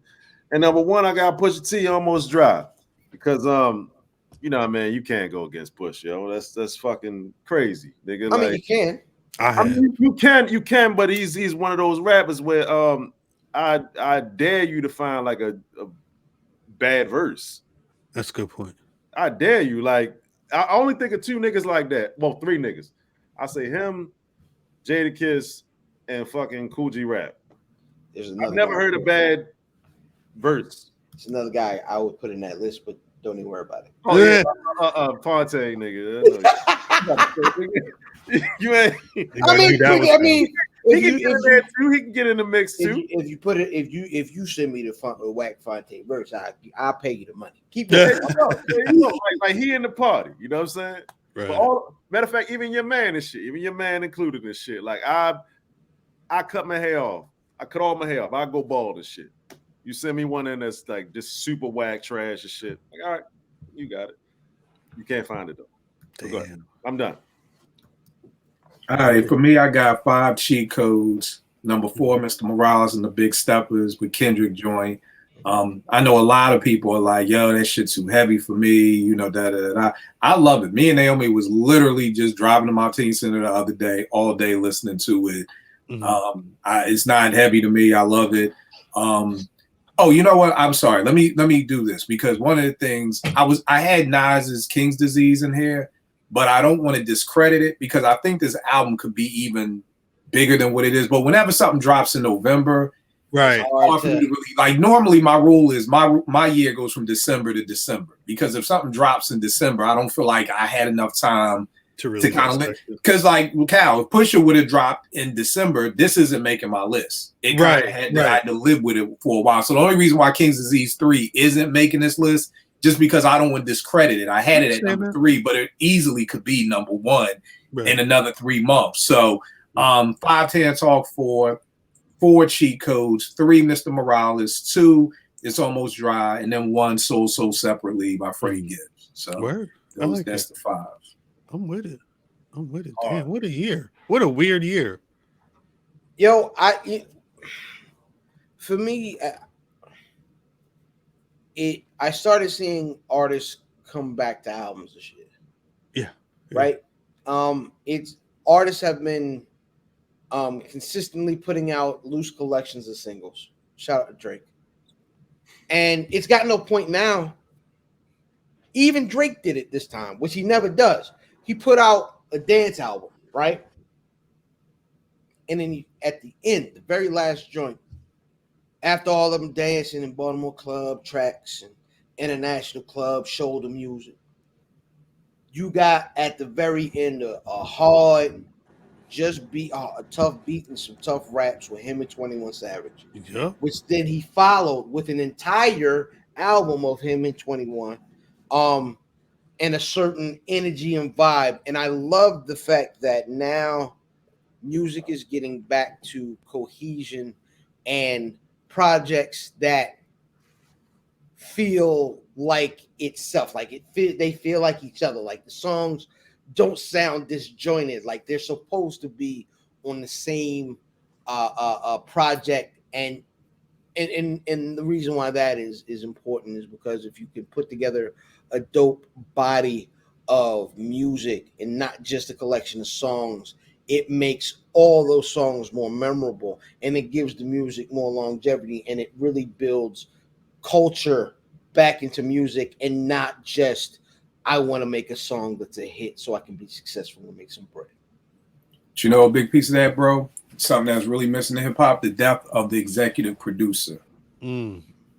Because every MC doesn't know how to pick beats. Every MC, Brock, like you said, doesn't know how to come up with a good chorus. Every MC, I've told this story before, back in 95, I'm producing at my mom's crib, a rapper comes through, I play him a beat, he's like, nah, I don't fuck with it. I'm like, all right, come back tomorrow, I have something else for you. Another nigga came over, played him the same beat, recorded the whole song. First rapper comes back over the next day, I play him the song. Nigga, why the fuck you ain't give me that beat? Nigga, I did. No, you didn't. Yes, the fuck I did. Right. And that hit me right there that some rappers don't have, and there's no knock to rappers because everybody doesn't have. It's like a ball player who can play offense and defense. There's no disrespect to somebody who has a great offensive game. It's just some MCs can't see what they can do to a beat.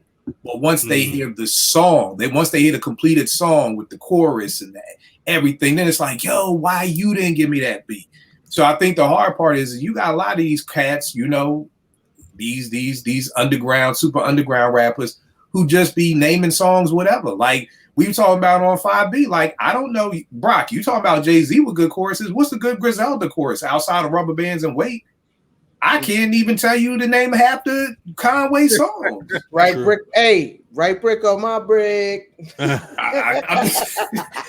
I already got it. Like these dudes just be naming songs, whatever. The name of the song be fucking Rocket 5. That's the name of the monitor. Like these dudes just be usual suspecting. Like, oh, that's a Revolta. That's the name of the song. Kobayashi Mug. But no, a lot of it is and you know what I mean. Shout out to the good folks over at the Black Wrestling Podcast. Shout out to Drip, brother Math, and brother I'm sorry, and Sister Mimi, but a lot of it would be wrestlers. Niggas be naming a lot of their records after just, you know what I'm saying? It'd be like Ravish and Rick Rude. You know what I'm saying? Danhausen, yeah. But that's what I mean. They're not putting the time and effort to be like, let's come up with a good chorus. Let's make a good song. Yes, what's the name of the song gonna be? It's kind of just like I've been in studio with niggas and they be like, yo, just put that shit in the order that we recorded. And I'm like, no, you got the track list in. Let's put the songs in the order. Like they just like, whatever, just throw that shit out there. Like to me, that's what hip hop is nowadays. Yeah. Just throw that shit out there. We just need to feed people. Just feed them. Conway said he makes what, 500 grand off merch every time an album drops. So at the end of the day, dog, just keep throwing them albums out. We could sell these hoodies. We could sell these t-shirts at $80 a pop. I don't care nothing about making no classic album, nigga. I'm just trying to get this merch money. Bro. But you know what? It's like as long as if it's 16 tracks, you got like 5 or 6 certified bangers with one verse where it's like, yo, this is the Conway verse of the year. That's all you really need. I mean, Rubber Bands and Wait is two verses. Yeah. I actually, a couple of years ago, I did a 3rd verse challenge. Like, yo, here's a beat. I challenge y'all to come up with 3 verses. If you take the 3rd verse away from I Gave You Power, you don't know what happened. If you take the 3rd verse away from Song Cry, you don't know what happened. It's like the 3rd verse is, if you've ever written a paper, it's the in conclusion verse.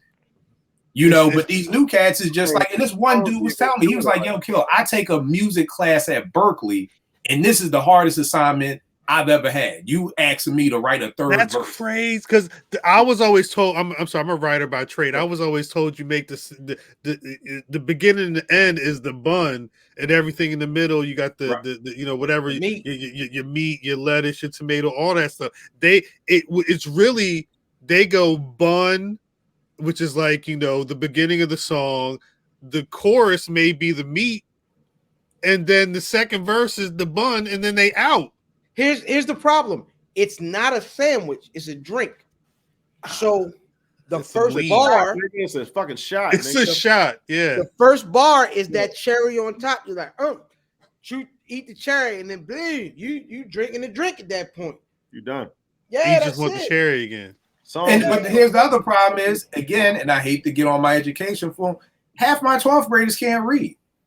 So I've been dealing with the education system since 97. Dog, half these kids can't. So half these people don't even know what a thesis statement is. They don't know what an in conclusion paragraph is. They have no idea how to write a paper. So they have no idea how to structure a rhyme. And even if they do, who taught them?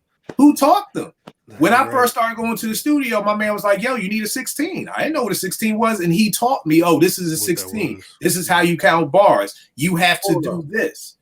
Oh my God, that's crazy. I mean, I ain't about to go too in depth and shit, but at the same time, you had all these other rappers that were champion, like not even writing your fucking lyrics and shit. Right. But that's the problem. See, the problem became to the point where you didn't already scale back the songwriting aspect of it. You just scale back the whole format of the shit. Now people just go in there and saying, "Let me just punch in."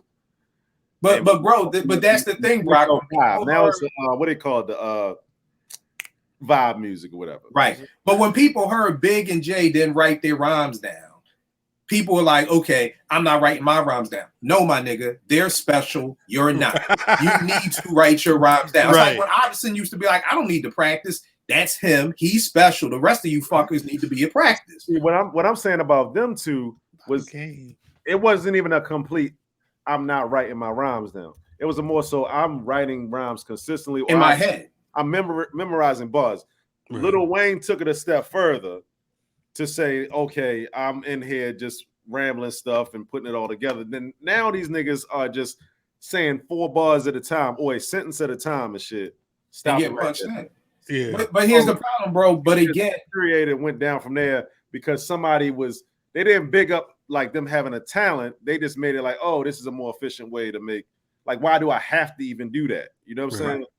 But again, the process is the engineer had to teach me when I first started to go in studios, like in 1990. Yeah. These people are their own engineers because they got an iPad.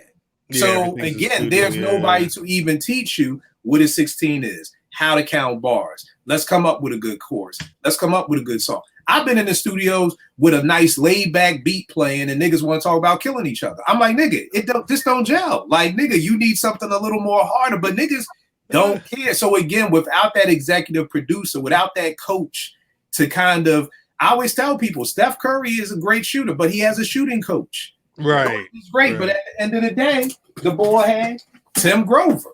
You know what I mean? Kobe had Tim Grover. You know, Dwayne had Tim Grover. So but I think in these rappers' mind, they don't need anybody. They're like, I'm not paying somebody X amount of dollars to just help me. This is like my 3rd Tim Grover book. This dude gives so much game about ball plays. He was like, I can't tell you the person's name. He's one of the best players in the league. Nigga snuck away from the team in the playoffs to come see me and just need to clear some shit off his head. Then that nigga flew back. The team didn't even know he was going.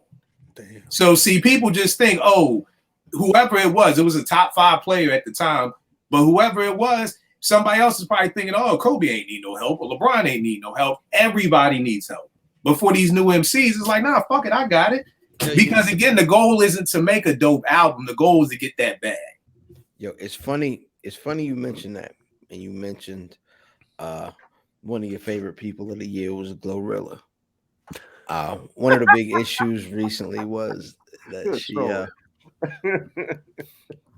but no, one of the big stories recently was that she was talking about hiring an assistant, and she was paying them niggas like $550 a week. Damn. Yeah, $550 to do what? To be her assistant, I guess, carry her shit around and keep up with her schedule. Yeah.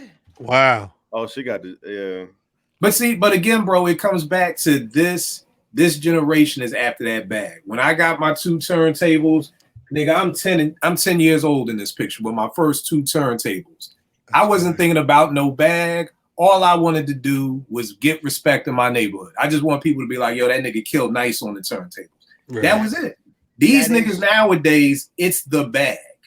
They don't care about the props.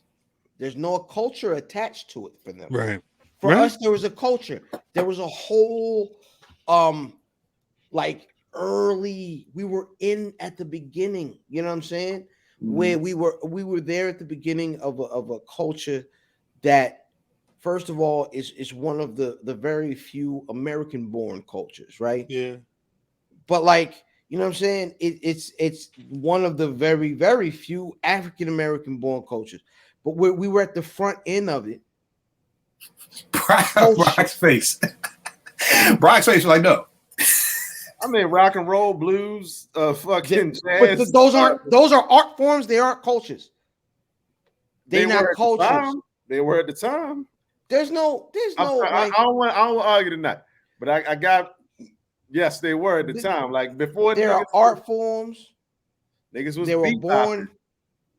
Yeah, but these are all genres of music that are based in other genres of music. This is what I would say. I would argue that it's all the same fucking culture, just morphed into different forms.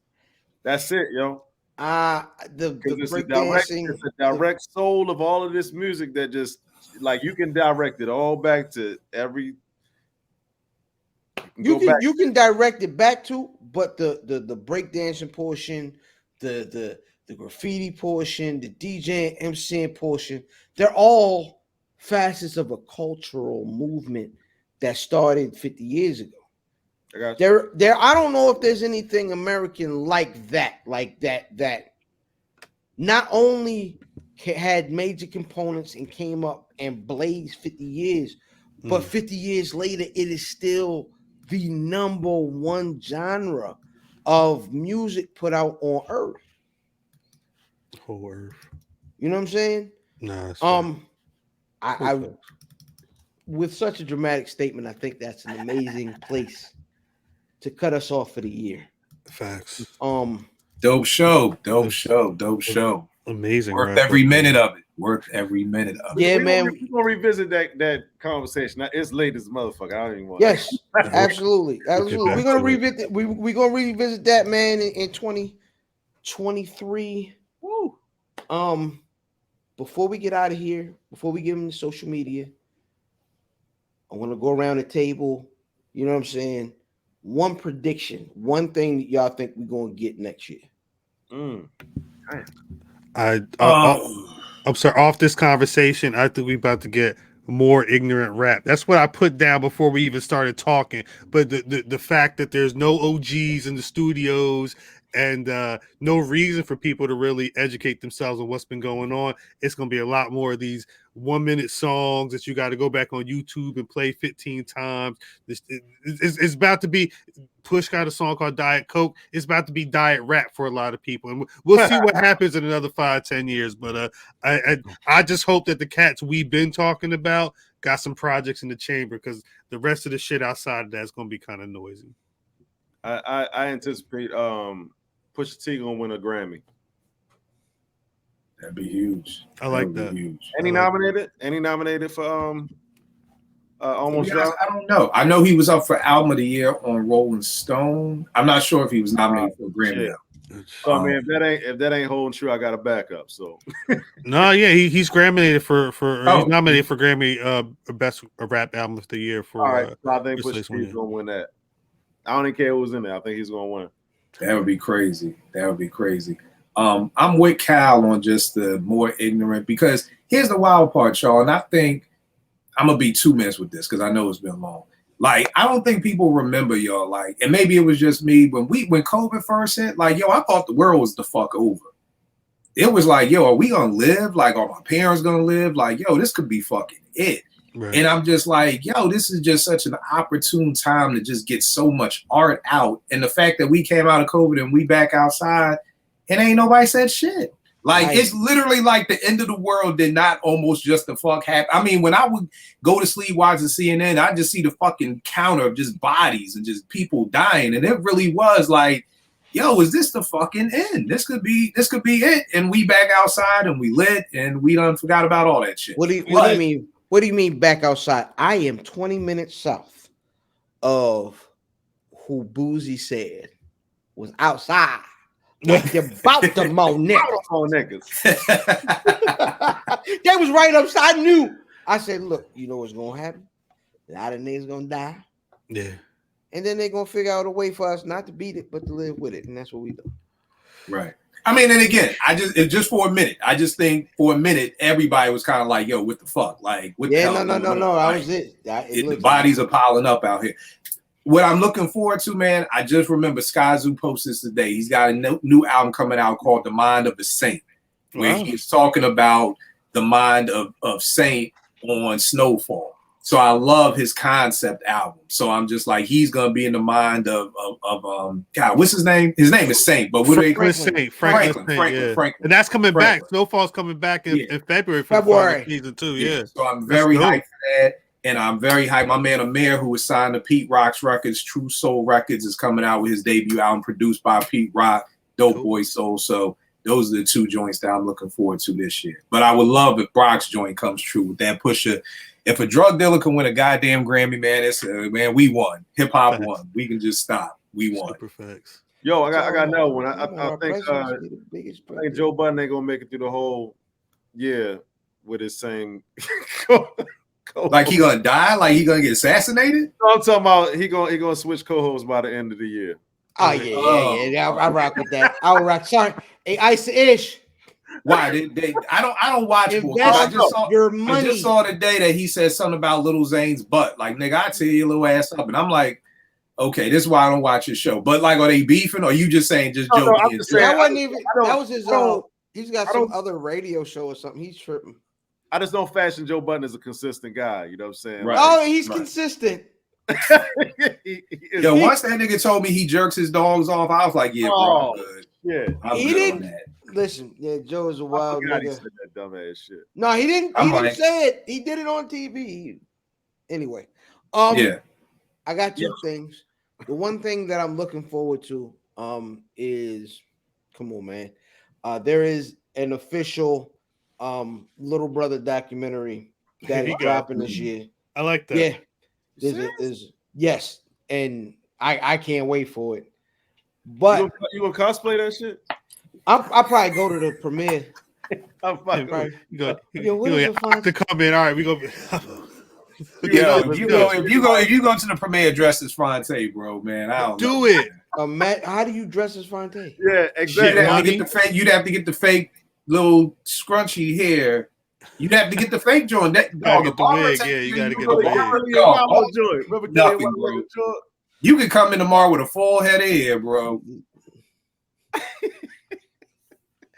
Yo, I think in 2023 we finally get the great Jadakiss album that we've all been waiting for. Wow. I think because we're a year removed from the verses and everybody actually calling Jada the GOAT. I think people are, and when I say people, I'm talking about all the top producers are clamoring now to work with Jada, and I think it's time. I think it's time for us to get, Jada got an album coming out? He better. No, he's just saying he wished. Like if I think that's going to. God damn. I think that's going to happen in the year of our Lord 2023, in the Jordan year, as I am going to recall it. And I think Where's Buffy is going to make some bread. Talk about it. Let's do it. Let's do 2023. Yo, bro, I wish it. A part of me, man, is. Bro, I feel like Jadakiss is Ben Simmons. Like, yo, when people show you who they are, believe them. Like, we have been clamoring for Jadakiss to make this dope album for like the past 5 But he doesn't make a lot of albums. He don't make albums. But I mean, he's had Jada's had 5 albums out. Ignatius. Like I've been waiting for this album since the Green Lantern mixtape. You know, the champ is here. You know what I mean? So it's like, dog, he's giving it's like, dog, I'm with you. And again, like I always tell people, I hope I'm wrong. I love being wrong at 48 because if I'm right, then we all screwed. So I hope I'm wrong and you're right. And you can be like, look, Kill, I told you Jada had it in him. And I'll be like, you 100% right, fam. You won. I told y'all niggas. Yo, do you just keep that shit on tap or do you pull that shit out? Got to. Like, where do you get that? I don't even want to know. Just keep the doing money your magic. reside, Just keep doing your magic. It's I will be more than happy to say you were right, fam, and I was wrong. Because I would love a 5 Mike Jadakiss album. Because to me, that's the only thing that's keeping him from legitimately being in that a conversation. GOAT. Yeah, that's he don't even need a fucking 5 Mike album. He just need a good album. He's like a 4.5. He dropped fucking like 17. But they're all so good. They're not 5 Mike, but they're all so good. Like you, and again, it comes down to what you think. Like the album, this one did album. Like the whole thing is good. Yeah, I thought Ignatius was really good though. you know, with his dead man's and all that. I thought that was really good, but I think we're gonna get that project with the song I that like that lasts idea. and has longevity. I think that's what we get this year, man. What I can't think we wait. needed to get that, I just think he needs a hit boy, not hit boy, Because but who's he going to be the needs. But, producer? hey, I Yeah. don't want a fucking Thanksgiving dinner fucking No. album and two No. Primos and three Alchemists and two Pete Rock. He needs to get with one producer and them really sit down and Justin. produce Word. this album. That's why I think it's so incredible about King's Disease. It's a beautifully produced album. Like Right. that whole concept. Where were you when you first heard Nas? Like the beef concept. Like all these concepts that he has. I believe that's him and Hit Boy being able to just sit back together and come up with these concepts versus getting 5 beat tapes and just press and play on the CD player and be like, okay, let me write to that. I'm telling you, it's magic being in the studio. You know what it is? It's the difference between artificial insemination and actually smashing to get your girl pregnant. Yes, that's facts. That's the difference. You can still make a kid, but it's much more fucking fun doing it this way than it is jerking off and then giving some cum to somebody to keep in the freezer. So people watching, please get in the studio, especially if you got the money. Jadakiss got the money to fly to LA to chill for a month and make this album with whoever you decide to be with. Don't be cheap. Make the album. You know what I mean? Get together and smash. Don't do artificial insemination. Yo, I got one last wishful thought, yo. Nas is gonna do a Tiny Desk, yo. That would be dope. Oh, I like the sound of that. I got a wish. Here's a question: can Jay-Z do what Nas just did? he can't. I've said that. For Okay, quite some time. so here's my wish. I would love for Jay-Z to come out this year with a hip hop album. A hip hop album. This ain't no This ain't no Rihanna singing no hooks. I'm talking just like King's Disease. Right. He can get in the studio with no ID, lock that door, and make a hip hop album. Because Emperor's Fever. Cal, you're a wild boy, man. You are a wild boy. Love it, but you are a wild boy. But yeah, I would love to see that because I think what Nas is doing right now is amazing. He is making hip hop history, and I put it all on. He's got no pressure. Right. I disagree. Well, what do you think the pressure is? Nas. Well, here's the thing. Let me explain to Nas is the pressure. Let me explain to you what I mean by no pressure. The nigga is financially set. Correct. When you're financially set, you can literally sit back and do your hobby at will. Brock, if you love playing golf and you are financially set, you know your kids are set, you can just sit there and play golf and become the best golf player you want to be. Right. I believe Nas really loves being an MC. So because he's financially set, he's not on anyone's record label. Nobody's in his ear saying this is the type of music you got to make. He's just able to sit back and just really create. And more importantly, here's the thing, because I make music, when you're happy, a lot of times you make good music. Not saying you can't be your Mary, and when Mary's depressed and she gets left, she makes her best music. I'm not saying that. But normally when you're the happiest you can be, fam, I'm sure you're a better husband, a better father, a better friend. And I just feel like Nas is just like, yo, life is good. Like life is fucking great right now. And I can just do me. I agree. I think that's it, man. It's been an amazing 2022. There's been some lulls in the action for Wiz Buffy. I like it. The end of the year, we formed. You know what I mean. Added some new members of the team. You know what I mean. Welcome, brother Kill, brother Cal. Thank you. I tell y'all all the time, I appreciate y'all. I'm like the cousin who stayed for summer, and y'all let me stay the whole school year. So I appreciate it. That was me. Yo, that's it, man. And so shout out to y'all. Shout out to brother Diz. Shout out to brother Rim. Yeah, shout out to brother Matt. You know what I mean? Whenever he makes his triumphant return. Yeah, we got that Jordan combo, man. I think it's really important to give this part of culture words on a consistent basis. A lot of young kids get an opportunity to kind of get off their chest what they feel about the culture that was started by the niggas really before us. It's cool to kind of talk about just black culture in general, from a wash niggas perspective. and being able to pass on game while we're still interpreting it. You know what I mean? Because we smart enough to know that even though we the old niggas now, we don't know everything. Word.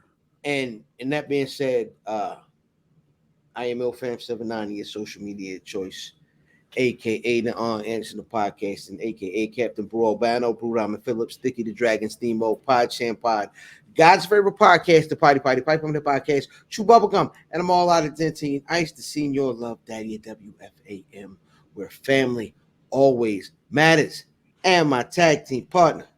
And of course, on the outros, I don't do all of the, you know what I'm saying, belabor y'all with the, you know what I'm saying, Monica's and shit like that. But I just want to tell y'all that it's been scrolling across this screen the whole time.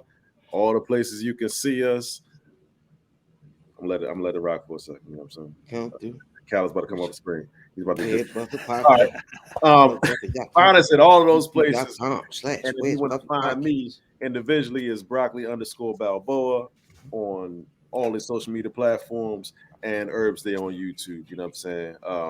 Yeah, consistently trying to help brothers not check out early, chasing the Punani. You know what I'm saying? Because that's a horrible sight. You feel me? Like, yeah, leave that honey pack alone, champ. You know what I'm saying? But anyway, I want to throw the mic to pause. No, throw the mic. I can't say the mic after that. You know what I'm saying? Throw the spotlight to my man over here. You know what I'm saying? My name is Cal. at Cal on Twitter. At Black Wrestling on Twitter, Facebook, and Instagram. Patreon.com/Black Wrestling. YouTube.com/Black Wrestling. BlackWrestling.com. You already know the fucking vibe. Where's Buffy.com? Where's Buffy Podcast on YouTube? At Where's Buffy? Again, you just go down. It's been scrolling all the whole fucking time. Shouts to y'all. More from the Buffy in 2023. But before we get out of here, Brother Kill, where can people find you? You already know Kill 889 Twitter, IG.